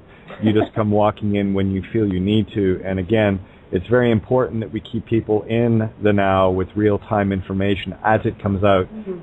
Like we had Stu Webb pop on the other day there with some breaking news. Came on for 15 minutes, did his thing, and he said, I got to go, and that was it. But this is what we do, and we're on 7 nights a week. So there's no excuse for anyone that has anything very, very critical to give in terms of information to not show up. Fair? Kate, can I just say to what you said about forgiveness earlier, that is just so spot on. There's so much emphasis on forgive the abuser, forgive whoever perpetrated the act. You can't. And trespass, no, it's got nothing to do with it at all. Yeah. And I found out from my own experience that it's about I needed to really, really forgive myself. That's it. For what I told myself about the story, about what happened, because I was so far down on myself right throughout all that experience, and called myself so many names and believed and bought into all the stuff that they told me I was, rather than finding out who I really am and what I really am. Well, and that's what makes all the difference. Here it is in a nutshell, and I really want to emphasize this, okay? I mean, the whole Roman blasphemy worship of Baal, Orion Nebula wank dicks, okay? Their whole shtick is about, just believe in Jesus and ask for forgiveness and you will be forgiven. And then, of course, that's when you have your Saturday night go and bang the neighbor types that go to church Sunday morning and ask for forgiveness, and they go out next Saturday night and do it again. Okay, that's called, absolution. Sorry. No. That's the same thing with forgiveness. They love teaching people how to get off the hook and keep doing it. It's another way of justifying the actions, really. Exactly. I cannot. If I could, and it was accepted fully in the light that they understood what they had done, I would. But you cannot, because what you're doing there is you're letting them off their spiritual hook, where they have to be the ones to confront it and forgive themselves. And that's the only one that can forgive you is you. End of story. Done. Go ahead, Tony. Can I just say a couple of things on that? There was a particular poignant part towards the ending of the video there, whereby Mel asked the lady involved what actually stopped the actual events occurring to her when she was 12. And she basically, as Mel can probably tell you better than I can, but the point being, she said, well, look, I don't want any more of this. I've had enough. I don't want any more. If you know, she basically said, kill me. I'd prefer you kill me than go through any of this anymore. And, you know, and there were several occasions and several different situations where the guys who were doing this to the children actually had tears in their eyes because they were doing what they were doing. So it's just a notable point that I wanted to put out there. See, that's called handing it right back to the perpetrators, because these people don't understand what harm they are the level of harm they are creating until it gets to that point where a spirit has become so desperate that it just says, get rid of me. And that is absolute universal accountability on their part. And these beings that are doing this, they have a long road to walk. They have a very long road. They've got trials and tribulations coming at them, because that which you have wished upon another, you have wished upon and created and manifested in yourself. You get to walk through the same fire that you burned underneath others. This is why forgiveness is an absolute bullshit story. This is why judging another is an absolute bullshit story, because only in your own actions, and now we're going to anarchy, in your own willingness to take complete responsibility for yourself and decide finally within yourself that that is not something I would want done to me, therefore I will not do it.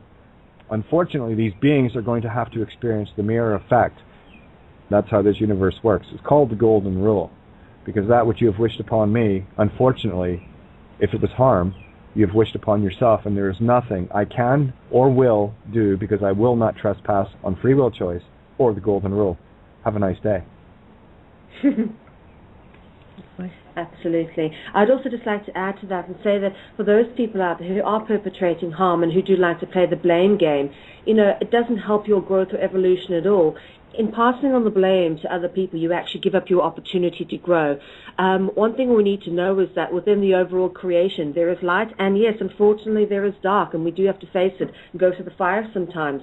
But as I said, out of the darkness comes the light. It is when we're overcoming adversity that we are at our best. And sometimes we need these experiences to make us tougher, to bring us to the point where we can help others through our own strength and through our own growth. Bang on. You know, that's what I love. People would actually get it and share it, and it's right there. It's right in your face, people. And this is about taking the reins back. This is about starting to do things at grassroots levels. This is such a very simple thing to do about changing your intent. I don't care. Pick one email address. Pick one telephone number. Pick anything. Just one little thing. You're looking for solutions? I'm giving them to you. Now it's on your shoulders whether you will do them or not. But pick one email address, one priest, one minister, one rabbi, one of these individuals. Pop them off the link. The magic that you have just conveyed is, one, you're saying that you've had enough. Two, we're on to you, and this is what you and your kin are doing, okay? And we're exposing it now. So if you want to continue doing what you're doing, well, you're going to get pulled into the light anyway. But three, the most important thing is you have put powerful, God-creative, you intent behind it to say, I want something different. That's it. Yeah. Nothing more. Absolutely. Julie, thanks for sharing that too. Can you imagine the secretaries sitting there that think they're working for an organisation that's, you know, love and light, and they receive a link like this? It's like, oh my God, what am I involved in here? And it's about getting people thinking. The more links to all the different churches, whatever that you can think of, that you actually send out this information to, the bigger the impact you have. If you spent an hour sending it out to, you know, let's say the Catholic Church of England, for example, and you get 50 websites there, or 50 email addresses, and you send a copy of this link to 50 of them. Do you know what I mean? And then let's go to the Protestant situation, 50 of them as well. Then, you know, another church. Just imagine how many emails you could send out if you applied your intellect to doing that and making the difference. Holy shit. The whole thing would be on fire, isn't it? Hey, and here's another thing too. If you can't find the strength and courage to do it yourself, then do the legwork. Get me the email addresses. Compile them into documents. Give me the billings. Give me whatever it is that you can find in your area. and we will make sure that those entities get these emails. This is how we do this, guys. We do this together. I mean, Tony's overloaded. I'm overloaded. Santo, Mel, we're all overloaded. There's only so much we can do, and this is our plea to you to, if you cannot do it, then, help us to do it. Do the homework. Do the research. Tony and I were talking. We'd love some help. I'd love some help trying to go through my Facebook and email and everything else. Syncrenicity site. We need little bits of support here and there because we are literally doing everything. And then we're not bitching. We're going to keep doing it. But if you want more results, then get us into the firing line a whole lot easier, where we're not constantly slugging through the trenches. But I do want to mention this. I want to do shout-outs here to Otis. Thank you, my friend. You are here every single night. I feel your energy every night. I send a post out. The first thing comes back every single time. I'm there. Thank you, Otis. I love you so much, my friend. John, absolutely. Sean, present and correct indeed you are. Gail, and just give you some, where are we? Gail, good quote. Really important to say over and over that I am love, I am peace. All right? And this is the thing. You need to start empowering yourselves. You've got to stay in this high vibration. And absolutely. And she made the point as well of, while listening to this brave woman's horrific story, absolutely re-empower that energy into the light. Andrea, hold the light, shine it bright. Yes, you are, hon. Kim, getting busy. Thanks for the encouragement and blessing to that dear woman. It's coming on top for them here in Australia, and I'm pushing it all I can. I know you will, Kim. I know you. And Gail, the gratitude's there. Everybody. Shahida, absolutely. I mean, you guys are there. You are frontline with us. So anything that you can do about changing the intent, I already know you guys. I already know where your hearts are. Vincent, Randy, all you guys. The list goes on and on. There are thousands of you now. And we are making a difference. Why does this sound like a telethon all of a sudden? Anyway, no, you know what I'm saying. But this is what I'm getting at. Look at the difference you're making. I get the joy of seeing it firsthand because everything funnels to me. And it is overwhelmingly gorgeous. And I'm looking in my mirror finally, the one I know I've always needed to look into. So thank you for that. And Mel, oh my God.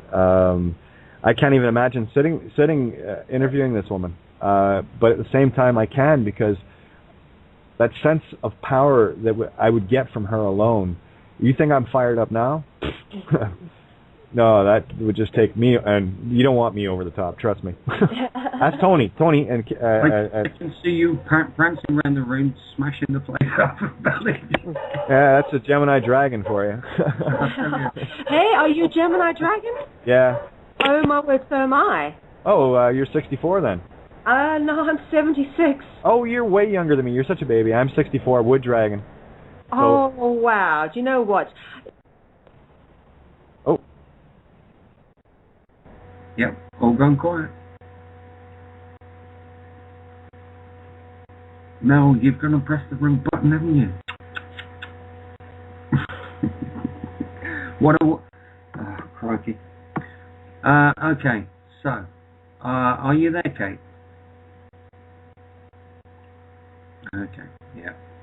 Got booted off again. Have we got anybody else here? Carol's left, hasn't she? Okay, so that probably means we've lost all the calls. Great. Okay, 10:56. It's 4 minutes to close down, so I need to put out a shout out to Paul and Lisa of Critical Mass Radio. Thanks for this platform, guys. You can see and you can hear the difference that you've managed to bring about in what we're actually doing. We're empowering the planet, and it's thanks to you guys. God bless you. You know, it's really great stuff, and we'll keep doing everything we can do to, you know, keep this flame burning. I'm not sure if Kate's going to be able to sign back in or anything, so I think I'll just hold the mic for a moment and try and you know, deal with the situation that we've been hit with as per usual, and you know, get the information out there. One of the things that people will see when they listen to Mel's video, I say Mel's video loosely, the interview that Mel did with this lady will be some incredibly powerful stuff. But Mel's actually in tears while she's interviewing this lady. The lady herself is having convulsions because she can't believe that she's got to reface the trauma that she's gone through. My God. You need to see this information to understand it, but the trauma that she's gone through is absolutely incredible. Electric shocks. I mean, I don't really want to go into all of it because it's so bad. It really is horrific. But the point of the matter is, you know, I was amazed at the strength of this woman to be able to bring this information forward. I really was. And she's also doing it she's not speaking English. So she's powering through even the language barrier to bring this information to us. It's incredible.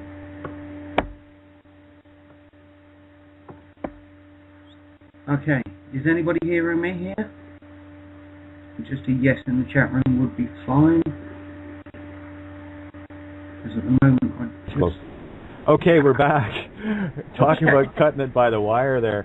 I do want to quickly do the shout out to criticalmassradio.co.uk, Paul, Lisa, and the Critical Mass. Thank you guys so much for giving us this platform every night. We are going to roll past the hour as long as my Skype holds out. Mel, you're more than welcome to leave if you want. Quickly get your information out. Well, I'll stay with you for as long as you guys are on air because let me just say something to you, Kate. What a wonderful job you're doing. You know, I've worked with so many different people and journalists, and it's so great to see a great breed of well-spoken, well-educated, balanced, truly loving people actually getting a voice and getting an air. And what a fantastic show you're running. Very professional. And thank you, Tony, for getting in touch and connecting us. And Tony's been what a valuable addition to my so-called network and circle of light. So thank you both. Isn't that great, eh? Look at us all just coming together and kicking some serious Vatican ass. I love it. That's why we're here. Let's get on and do it properly. Can't wait. And just so people know, I am fully armed with my purple unicorn vibrating chainsaw. Hey, I also got one of them. Oh, they're awesome. Shill showed up and gave me the idea. It was beautiful. We do love our shills. Again, I'll leave that equipment to the ladies. Thank you. No batteries required. Zero point energy, don't you know? Anyway, you know, hey, keep it light too, right? Because the whole thing is we have to keep our energies high. We have to keep our vibrations high. And that's how we get this job done. At the end of the day, you know, we can all bicker and scream and get all angry like Anger Alex Jones does and not get anything done except piss people off and get them all riled up wanting to go Second Amendment killing people. You know, we choose a different approach here on Critical Mass Radio for sure. But absolutely, we just before we got back on there, there's nothing I'd love more than to get hooked up with you on Freedom Central. I'm at your service. I chose the role of servant of servants, and please just... Well, you absolutely deserve your spot there as one of our contributors. You know, let me just say... What an honor, and I mean this, you know, and I say this, sometimes I feel like I live a life of a rock star because I do have the best life. I get contacted by some of the most incredible people like yourselves, and I get to speak to you guys, and I think to myself, wow, how am I am so lucky. I'm so blessed to be put in the front row to learn from such brilliant people.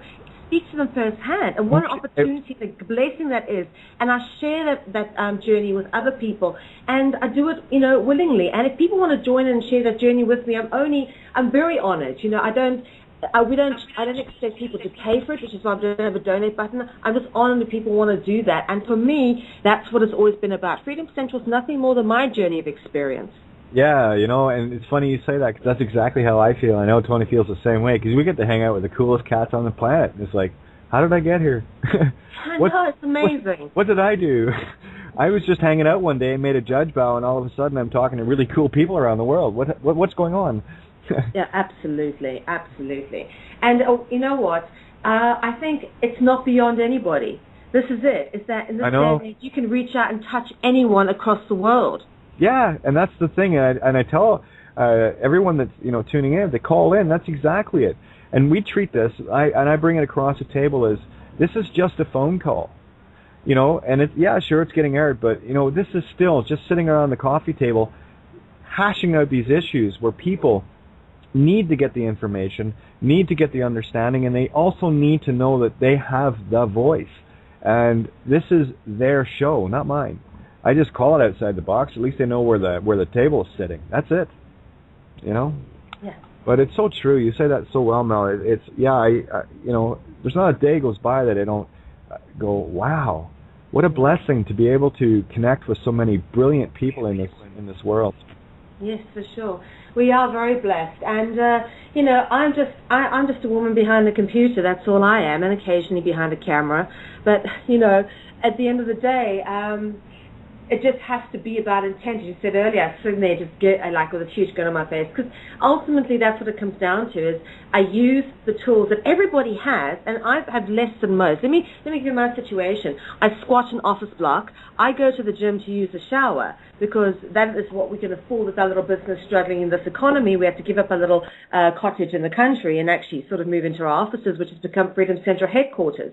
Despite all this, we still put on events for free. We don't charge people a penny to come. We cater them, out of our own money. People bring bits and pieces because we ask, say, bring a juice or a cake or whatever, as part of coming to our events. That's all we ask, and a donation for the speaker. As when Kevin comes to give the donation directly to him, if people can do so. If not, that's not a problem. Kevin doesn't mind.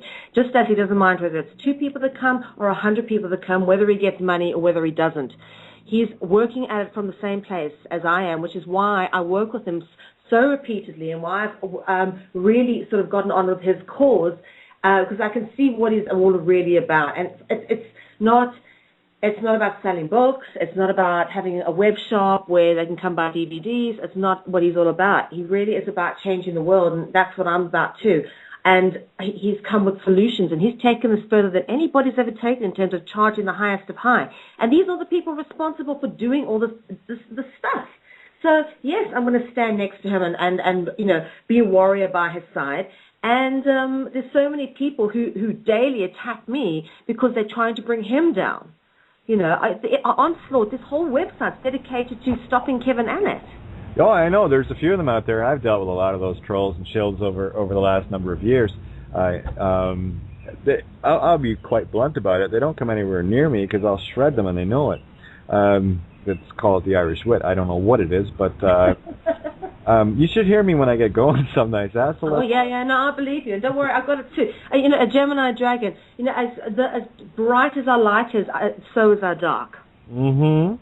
So, there's a goddess and a demoness in us. And that's the strength of us, is people don't see us coming because, unfortunately, we've not been taught to think in duality.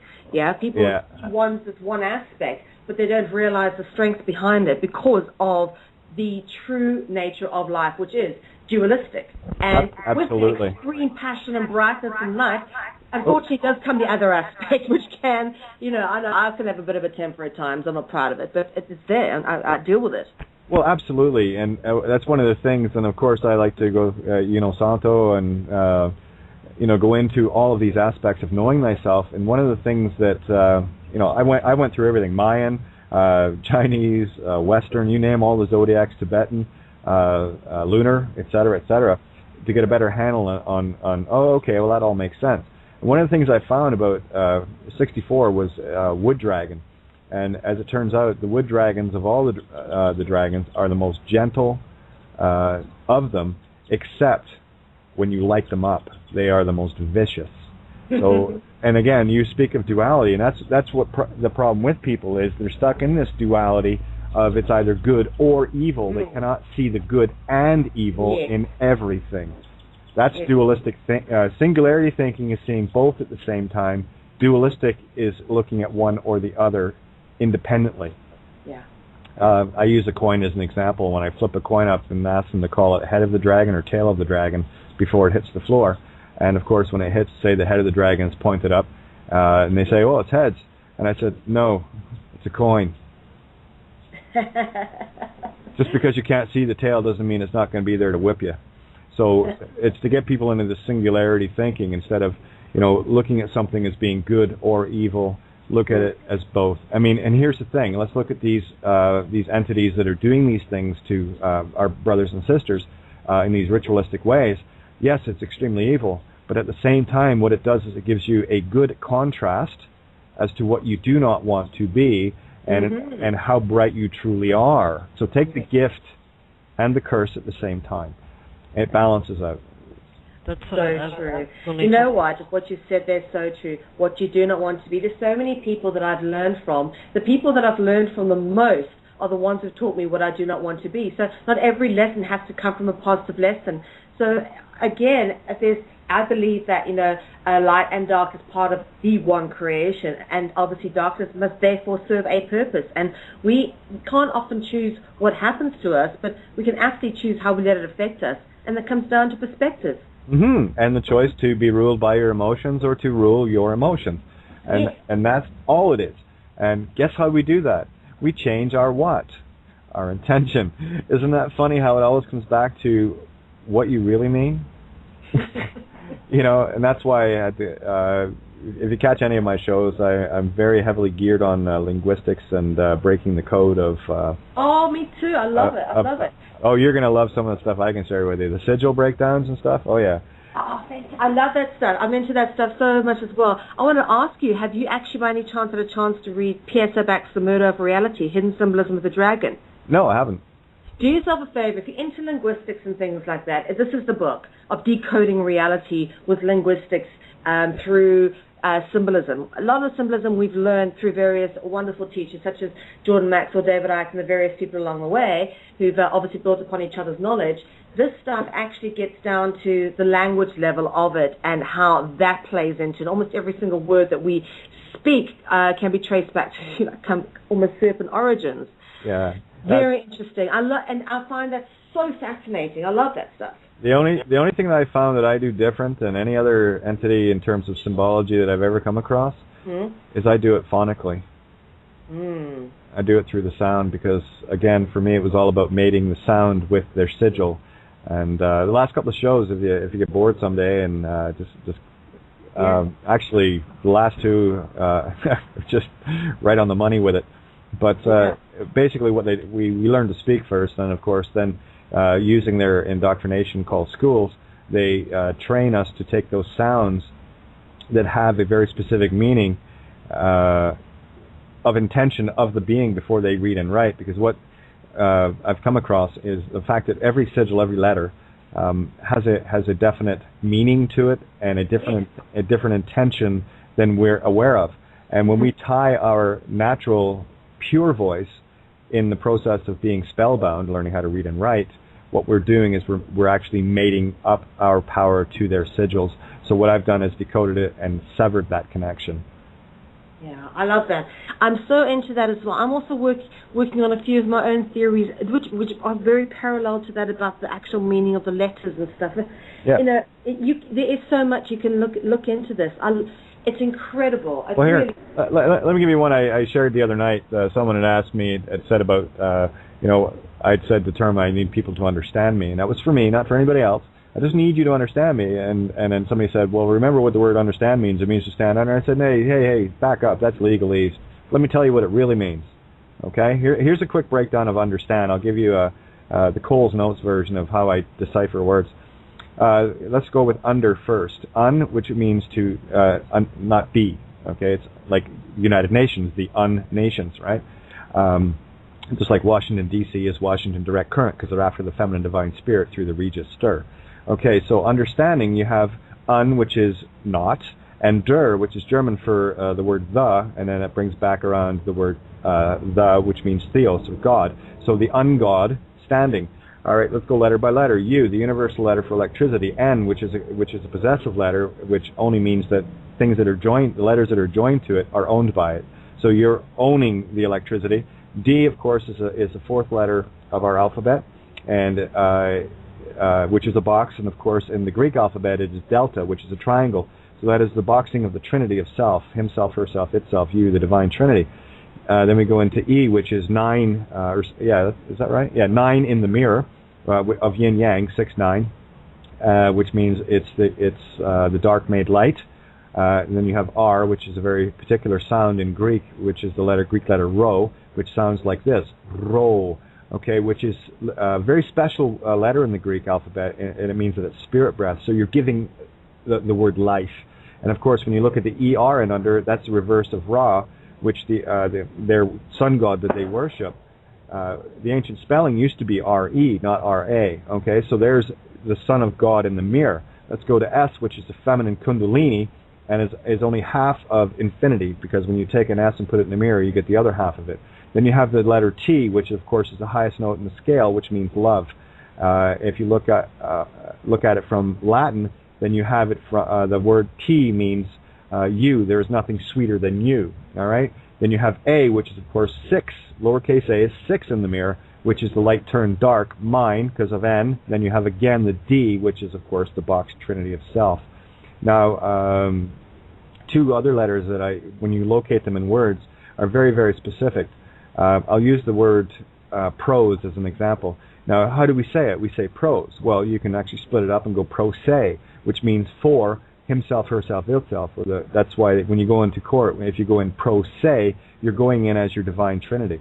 Unfortunately, that divine trinity is only one part of it's missing. That's the divine feminine, because they stole that at birth through the register. Regis to rule, stir meaning creative, divine, feminine, spiritual essence. That's why they had to trap it. Mom and Dad gave that away, unknowingly, unwittingly. Of course, there was fraud there by the system with intent.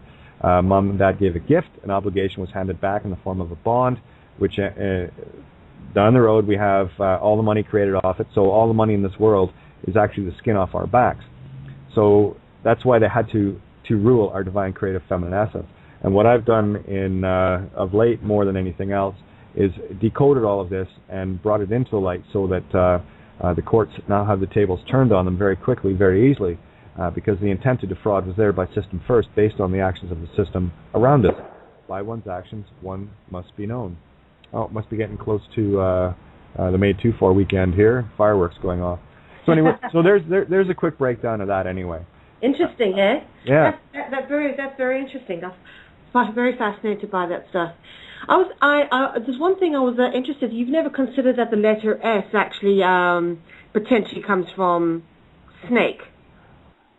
Oh, absolutely. It's a serpent, the Kundalini serpent, feminine. Yeah. All right. That's what the S actually represents. Yeah. That's why they use it. It's actually it's a coil.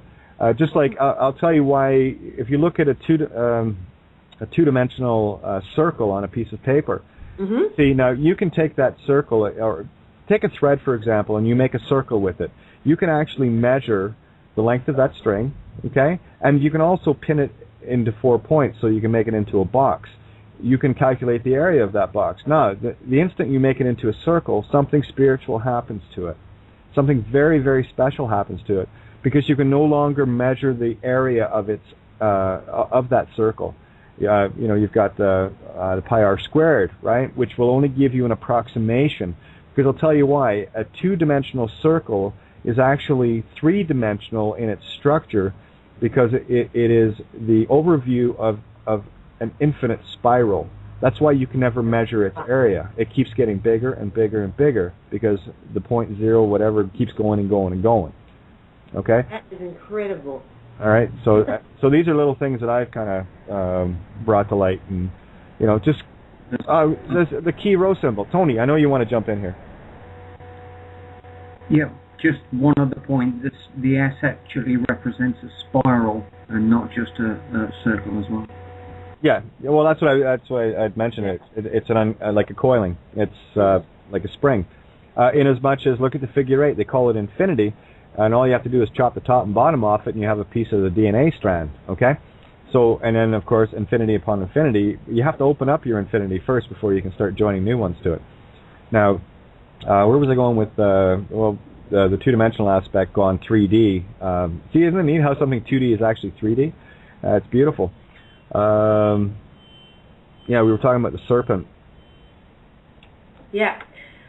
fascinating subject. Consider I'm actually obsessed with dragons, having been born in the year of the dragon. And when you start coming across the David Icke material, you begin to realize that, first you think it's crazy, but the more I try to disprove it, which I've tried to do time and time again, the more I end up proving that there's something to the stuff. And everything ultimately comes back always, when I'm doing research, back to two things, okay? All paths lead to Rome in terms of global conspiracy in the last 2,000 years.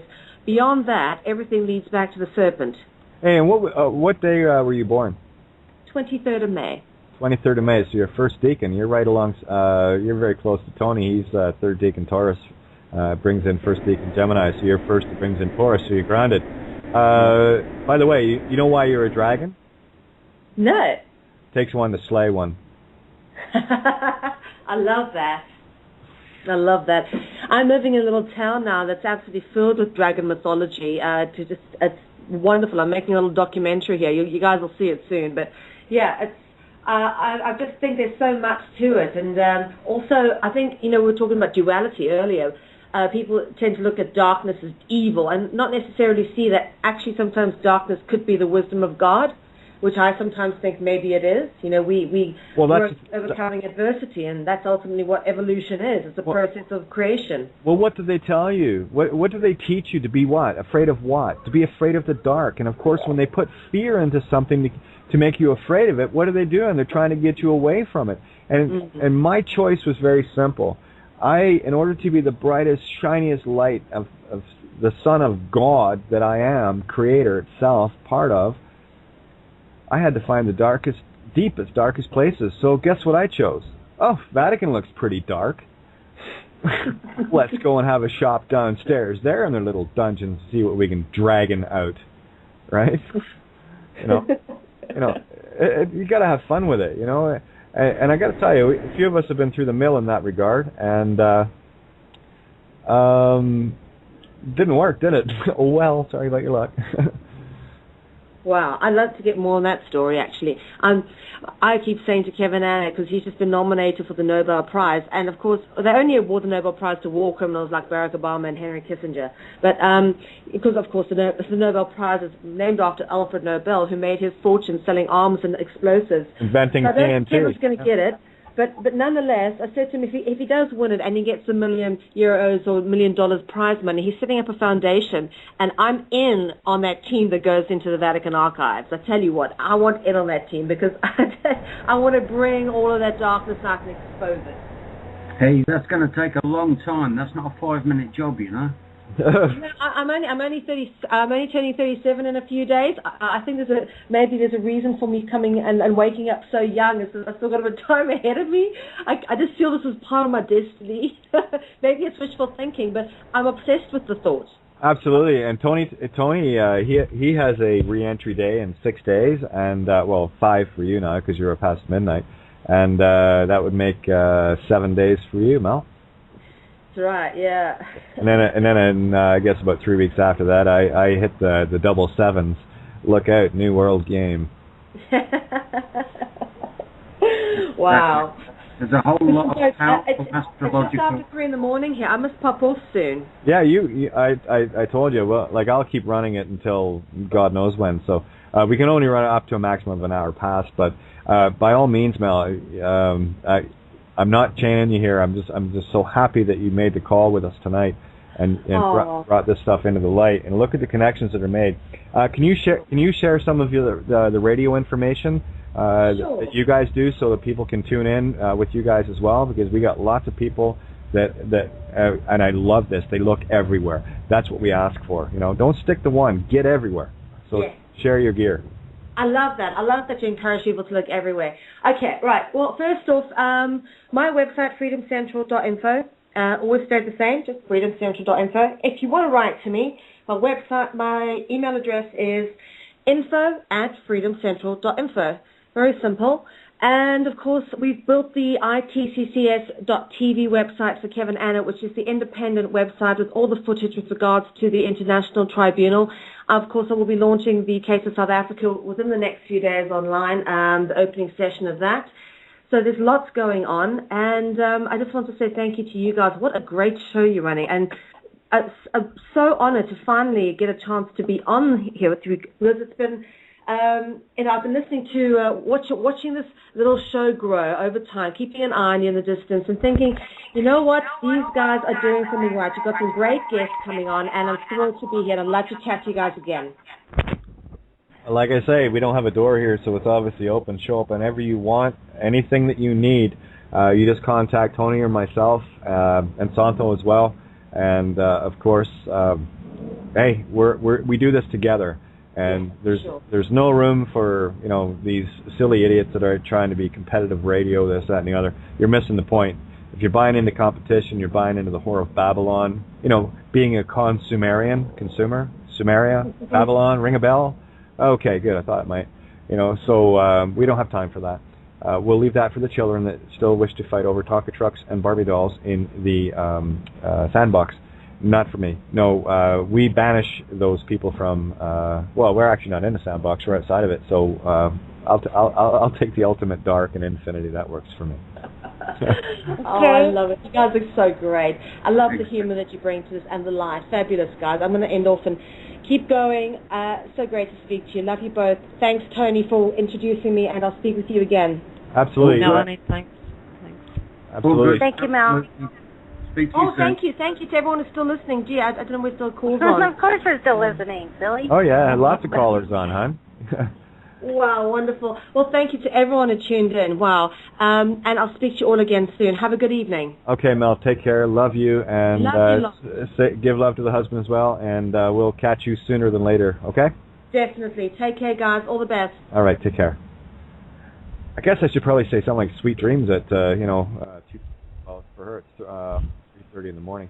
With Tony, it's almost 2:30. So I guess we'll keep this going as long as you feel up to it, Tony. And you know me, I don't like wasting a single minute of getting information into the archives where we can actually give people more information, more solutions, more empowerment. Yeah, I think one of the main things that we've achieved tonight is actually getting the information that those people that are taking part in this, again, I'm taking into consideration everything you said earlier, but those people that were involved in this are in it so deep that they have been recorded doing these things, and they're in a position whereby they can't get out of it. And well, they can't get out of it clean. There's no way. Absolutely. No. Well, this is my point, which is why it's been done this way. And that's a very important thing to note, because these guys, these people, things, whatever you want to call them, whatever different angle you want to take on it, they're up to their necks and further in it. Oh, they're up to their spiritual necks in it, and that's the point,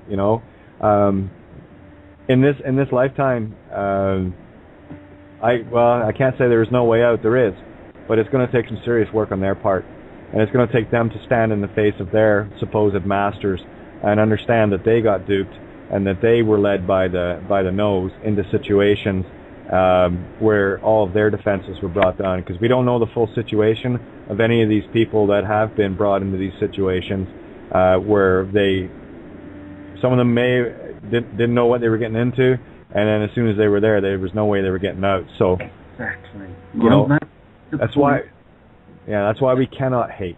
We have to understand everything, and you're right, Tony, that this is our choice or it's my wish anyway, to provide a means for people to start working their way out of it. Okay, well, what I'm trying to say is I'm trying to explain to the listeners today the situation is when you go into the first degree of the Masons and the second and the third, and it's all silly playing around, you roll your trouser leg up and you go, you repeat what you're told to bloody repeat, and you get told a couple of trinkets of information. Before you know it, I could see a situation, and this has to be the case, especially based on the information that I've researched, that they're into a position whereby they're in so deep, so quick, that before they know it, there's no way out. It's like you can't move left, you can't move right, there's only forwards or backwards. And there are doors that are closed to you, such as going public, whereby if you do that, you're committing suicide. Well, yeah, and then don't forget, Tony. I actually had one in as entered apprentice, but I could not swear their oath. Yeah, I'm not saying you didn't. Yeah, no, I'm just letting you know that I do have a family background of Masonic, yes, and talking with some of my older relatives. Yeah, well, my father's brother was the Grand Master of West Midlands Masonic Lodge. Yeah. Yes. Somebody hollered. Hi, this is Tracy again. I had a real quick solution about forgiveness, and I liked how you worded it. When my daughter turned 2, I started having incredible, wicked flashbacks, and would be finding myself like in a closet, crying or whatever. This one time, I was in the bathtub, crying, and my higher self voice said, "It's okay to cry, little baby. I was there." When that happened, in one instant, I was shown the position, the viewpoint of my perpetrator. Yep. And instantly I understood and forgave, because it was mindless. He like was not there or some. I don't know how to describe that, but well, again, was shown. Again, and I'm not relinquishing the attempt to create forgiveness, because in the act of forgiving you have judged. Unless you want to judge and be judged, that's your call. I'm just being very mindful of the fact that no one can forgive me or judge me but myself. And all my actions are mine. And even if they were mindless on that individual's part, they certainly weren't yours. And they're and they're his for him to deal with in whatever lifetime, be it this one or the next or whatever the case may be, to deal with. And they will. And they're going to get to a point where, they get to experience it from your perspective, because that's the way it works. So all those guys out raping little boys and raping little girls, they get to be both at some point. You see, so and this is our spiritual evolution forward. So never, for me, I never feel a need to forgive, because I never feel the need to judge. I'm sorry. Perhaps a better word would be I was able to be shown that it wasn't you. You were able to understand that it wasn't you. It wasn't your fault. Right. Absolutely. And that's what happens. You see, this is the whole corruption of this bullshit indoctrination program ego system that they have going on here. Is automatically. I mean, I go back and I look at what happened to me. And you have that, what part of it was me, and what, I mean, here, let's talk about the duality of me. One side of me, as the little girl has got this mindset of hoping to please the man, and the other side's the little boy screaming in terror. And that's a complete. I lived in that war for a lifetime. Yeah, I can actually understand that. So I mean. And of course, I have to decipher not just one perspective. I have to decipher both. Right. So, but what a gift, right? What a gift! What a gift! Exactly. That's why I was trying when I spoke to you the other day, was to explain the Taurus Sun, which is also in the 11th house, Scorpio Moon, and full Scorpio Moon in the 4th. Is in a way I am dualistic. I can see both sides. Mm-hmm. So and I do have a lot of Gemini things going on too, but what a gift it is. And I've looked at it like that for many years, and again, that was my internal war on a level that probably most people that are one or the other and are very comfortable in that. It was never me. So I had that constant battle, and of course you have that constant. Well, here, I'll tell you, a lot of people wondered, how did you find out so much in all those little closets? And I said, well, I'll tell you, when you've been hiding in one for a lifetime, finding the deepest, darkest corners, you know where to fucking look. End of story. Agreed. So, I mean, there's another gift. So, mirror. It's all a gift in a way. With me, my life has been, I've been in prison my whole life, as far as I'm concerned. This has been a virtual meat stick prison for me. But in that curse came the biggest blessing. So the greater the curse, the greater the blessing. That's why I'm really bringing home this idea that, and I think people are getting it, that we cannot any longer look at anything in terms of fear porn. Look at it for what it is. Yes. And that was what was great. This subject was so intense, but it wasn't fear porn. I mean, it's the most... It never touched that once. Not at all. And that's why I was just so thankful. I feel very supported and happy, just like the first time I heard you, you know, and even with this stuff. And I'm so glad it came out. I'm so glad. And the ball's going to roll. Okay, now here, I'm going to show you a contrast. All right? This is what I've been trying to show people, and this will be a perfect example. Now, let's take Mel Ve going on Alex Jones. How would Alex Jones treat it? Oh, God. You see what I'm saying now? Yeah, this is why I've always been cautious about fear porn, the promotion thereof. You know, and Tony's getting a giggle, but you see what I'm saying now, right? This is, you know. But this was intelligent conversation. It's very adult. It's time to stand up and look at this stuff. And you know, like when I first started speaking tonight, I went back to my memory to explain, so I got shooken up. But again, that's not fear porn. I just went there to describe it, and then I come out, and so it's a very you have such smart people. While you're on the phone right now with me, okay? While you're on the phone with me, have a look at it again and see what effect it has. This is how we discharge that energy, by looking at it where it does not affect us anymore. And when we look at it and go, I was there, wasn't, you know, I was just part of a process for another being, okay? Remember, it takes two to tango here, all right? And we look at it and accept it for the situation it is. One, you might have been a little helpless at, 2-3 years of age, in terms of a grown man who knows better, okay? So you know what's interesting about that? Even before that, I know this might sound a little out there, but I chose that before I came here. Well, absolutely. Again, this is about how we deal with the very darkest things. Absolutely everything that I've been through was chosen for a very specific reason. Yeah. And it's only up to us to see the reason and not caught up in the illusion, the drama of, oh, God, look at me, I'm the victim. And like you say, it takes a dragon to slay one. So it was an educational, you had to go, or I chose to go on the inside to know it quickly. Yes, and then come out here now at 44 and with you, and it's time to stand. Everybody's standing, but we had to understand. I know that word. I'm hating that word. Yeah, I know. Yeah, you see how I broke that down again, eh? You know? I need to figure out a better word. Understand. No, understand works. You know what it means. It's all good. Yeah, the point I was making is get out of the legalese bullshit. That was like 3 years ago. Right, you're right on that. Speak freely. The spell is broken. You're overstamping on it now, Tracy.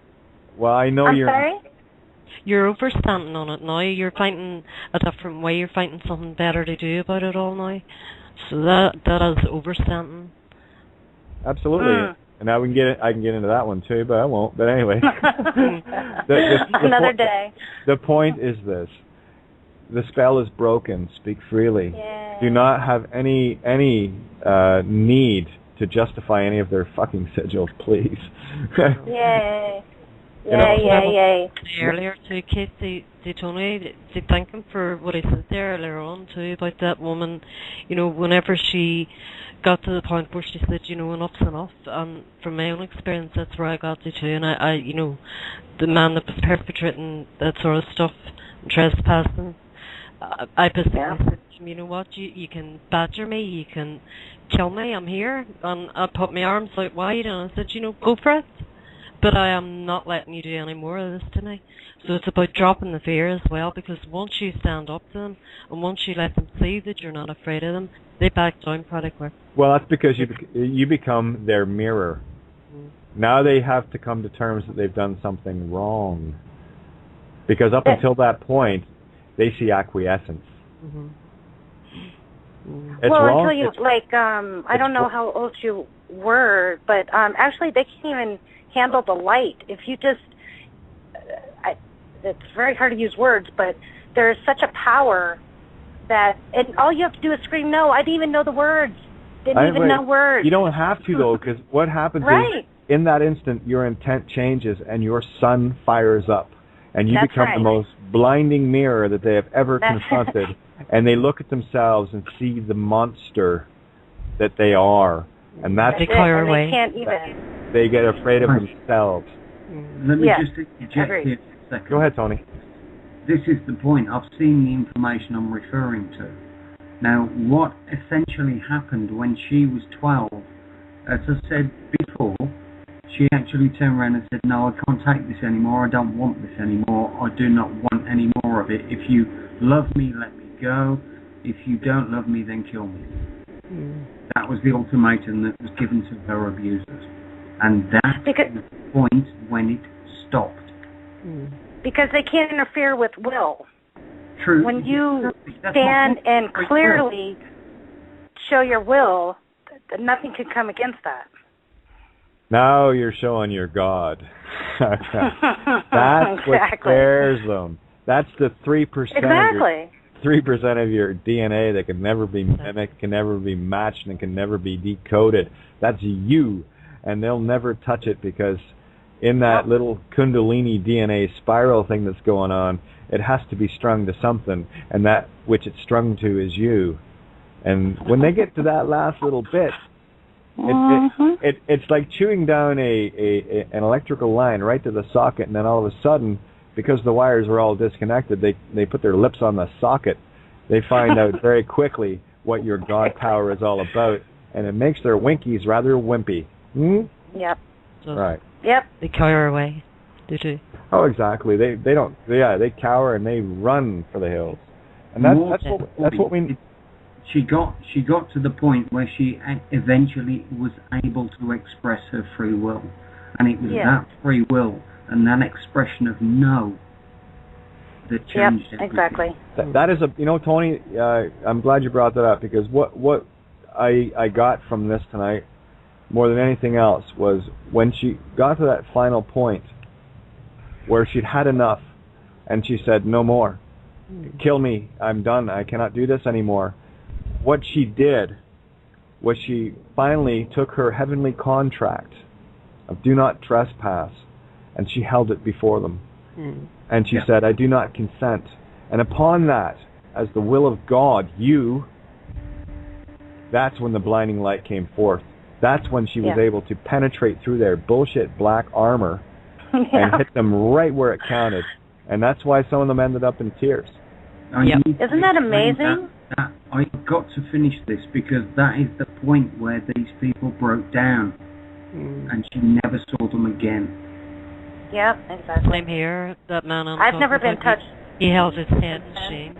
I'll tell you, I remember going down to the Sea Cadets in Belfast with my dad, and this was go down to the Commodore, who was obviously, one of them, so he didn't believe me, and two, in his typical Commodore fashion, tried to berate me and everything else, and I just said, no, that's not how it works. Because I know he'd had to deal with this before, and I could tell just by his actions that there were others before me. And as I found out later, there were others after, and of course I had my own issue to deal with that because I felt I could have done more. And that's what I spent most of my time in solitary contemplating. And I had to come to terms with that. And it's okay. It's okay. I'm doing what I need to do now, and all things for a reason. And that's when it really came home. But I'll tell you, I remember I walked out first because my dad ended up staying behind for about another 10-15 minutes. I went out to the car after this, and the two boats were out in the Belfast Loch. They were sculling, rowing, and the perpetrator, the chief, always ran, go figure, the coxswain position at the back steering the boat, right, the rowboats. And I'll never forget this. I was standing there looking at these two boats, probably I'd say about 200 meters away, so you could just barely make out the facial expressions. And as this boat went by, and I'm standing there all by myself, just standing there looking at the boats, knowing that I'll never be in the cadets again, and that's it, I'm done, which was a big loss for me at that time. And I remember looking, and he was sitting there at the back of the boat, and he looked at me, and this look of absolute terror on his face, because he knew that he'd just been ratted out, probably yet again. The game was up. That was and the game was up. and I felt his energy just drain out of him. And that's the last memory I have of that entity. And I often reflect back on that for the perspective of what I try to share and the effect that you have when you finally stand in your light.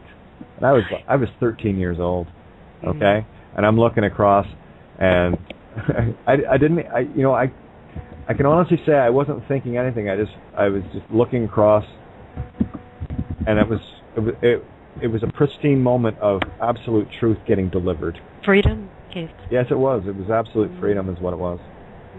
So that's what the perfume of it. That's how it smells, and that's how it tastes. You know what? I've given myself my freedom here, and that's it.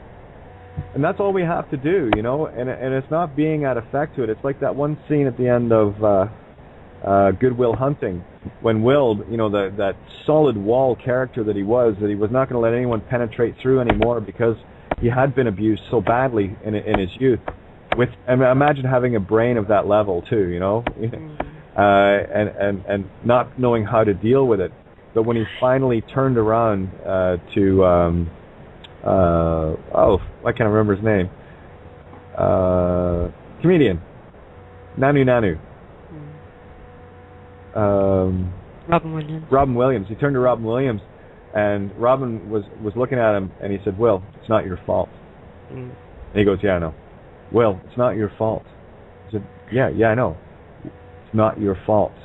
And he said it at least a half a dozen times until the point where the final brick that was standing there, that one resistant ego brick that was holding on to everything, finally dropped to the floor and crashed into a million pieces, and he finally let it go. And then he went off to see about a girl. He followed his heart for a change instead of that which everyone was telling him what he should or should not be. There were people trying to tell him, well, he's got this brain and he has a responsibility to mankind and all the rest of it. No. The lesson there, my friends, you have a responsibility to you. You have a responsibility to your heart. And when you follow that, when you finally decide to follow your heart, you'll find the Emerald City. And it's exactly where you need to be, exactly why you need to be, for all the reasons that only you will ever understand. And I am never going to need to forgive you or judge you in any way, shape, or form. Carry on. Beautiful. Beautiful. And we're testimony to that as well, exactly the same.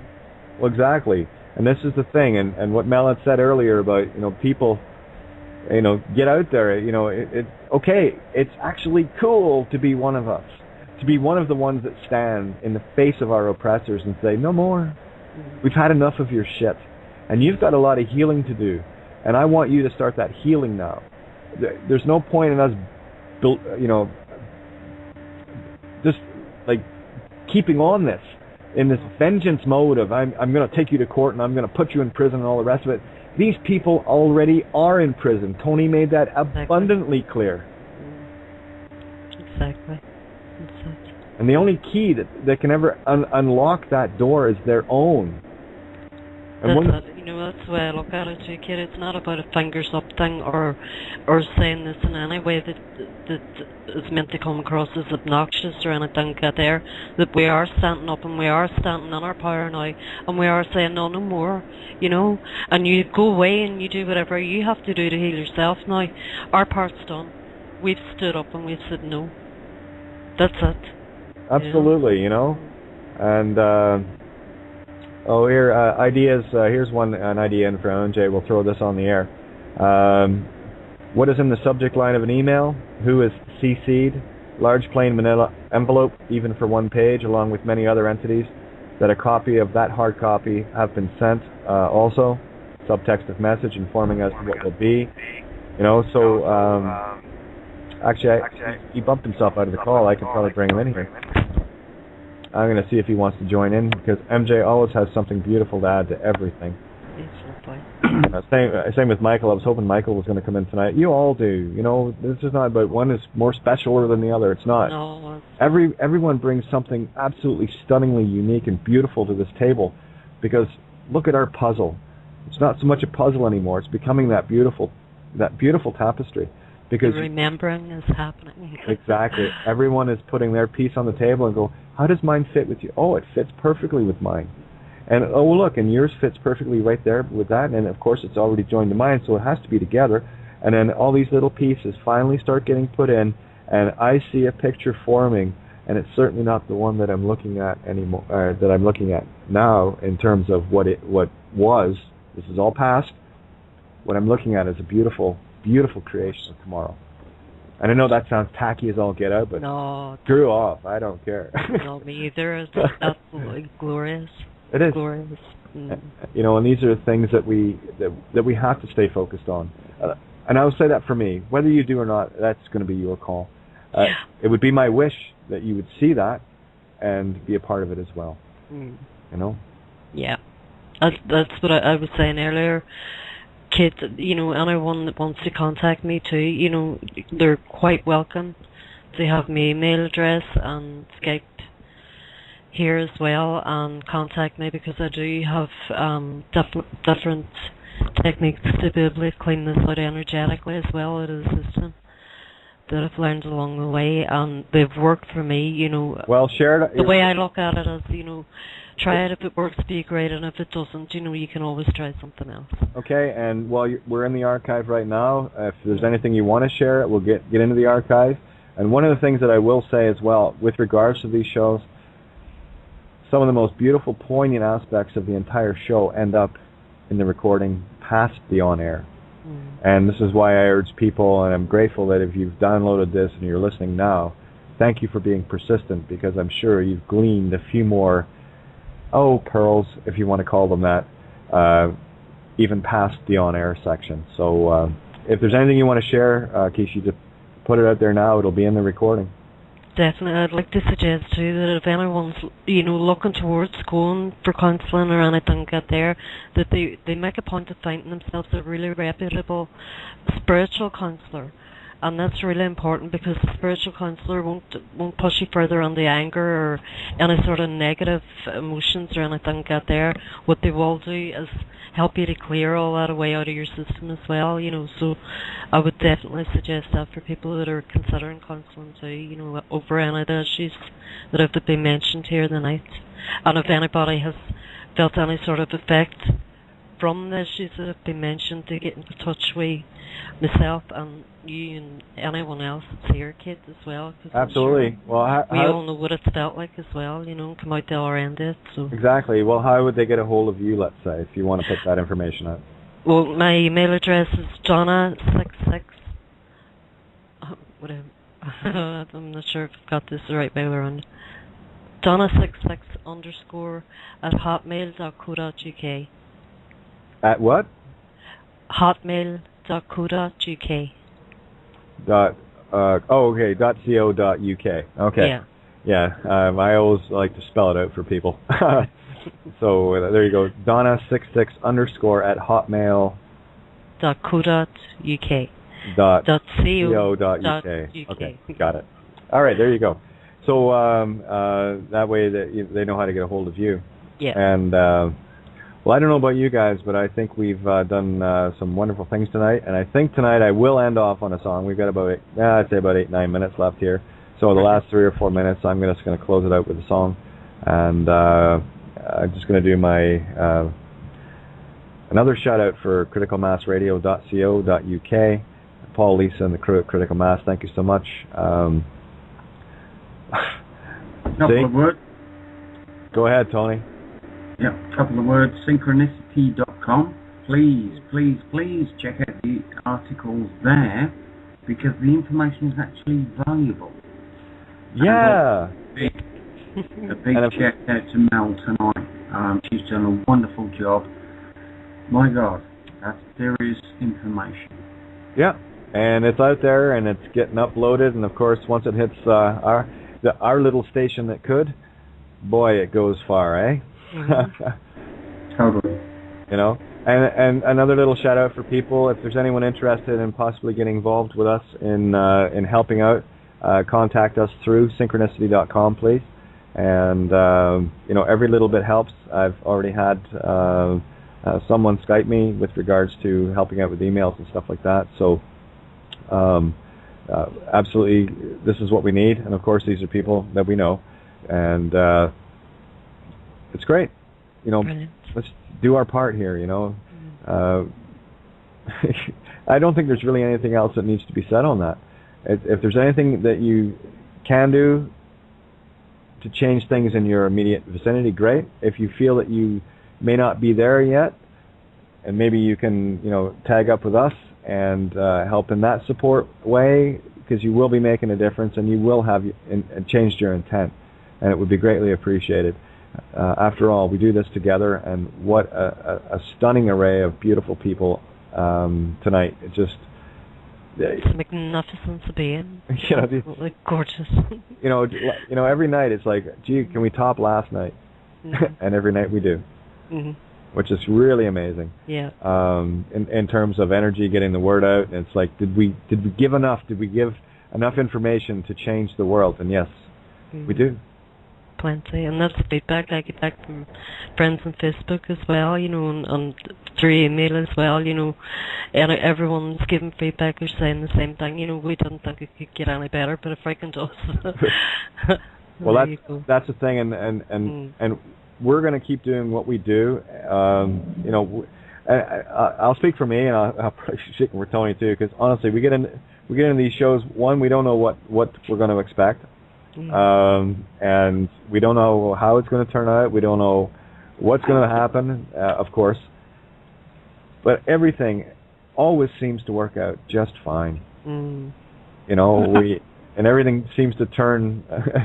If it goes one way, it always gets steered back the other. Back into the calm, central, neutral waters of singularity, where we can see both sides of the river at the same time. Instead of staring at Scylla or staring at Charybdis, both in fear on either side, we're looking at it, seeing them out of the corner of our eyes, and we're laughing. And that shows that we're definitely following our hearts, Kate, because it wouldn't be the case otherwise. Exactly. And Kate? Yeah. Even all of the different channels that led us to this point are following our heart. That's the point. Yeah. Agreed. Agreed. Kate? I would like to say thank you to some people. First, I would like to thank you for ending with a song that always, I don't know what it is about your music, but thank you. And I wanted to I already thanked Tony personally on chat, but I would like to thank the gentlemen callers, Steve and Mike and MJ. Obviously, I had issues with men, and to hear the kindness and strength and intelligence, I've honestly never heard that before, and I would just like to thank the men on the call and all the male listeners. Tracy, those weren't men or males. Those were divine masculine energies. Quality, true quality. And you know what a divine masculine is? It is one that is in perfect balance with the divine feminine. Yes, you can hear it in their voices. And I just wanted to say thank you. I personally, in my life, have not experienced that before, and that's one of the reasons I listen to this call as well as all your, and females too, but it's just odd.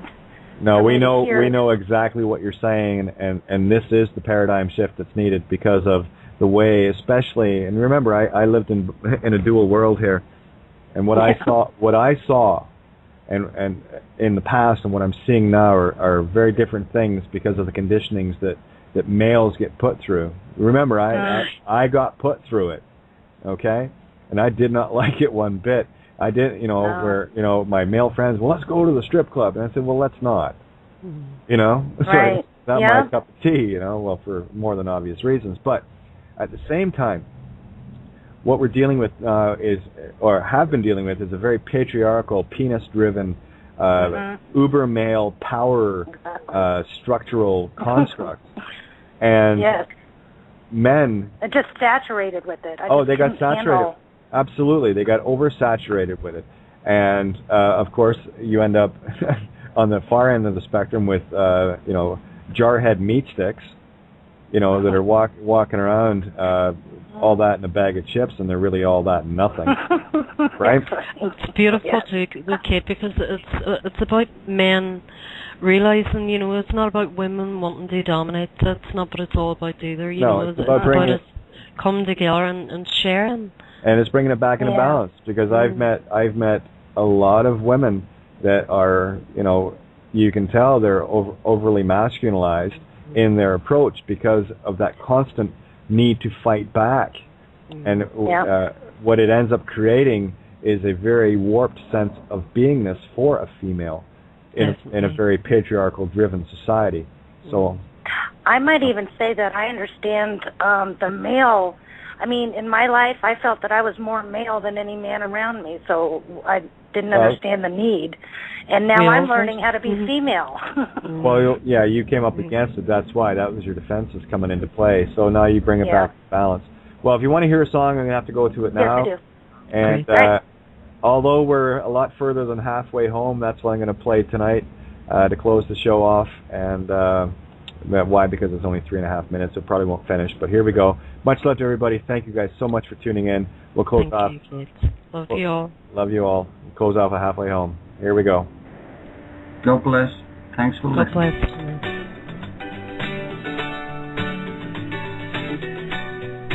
And don't forget, I love you. Love you.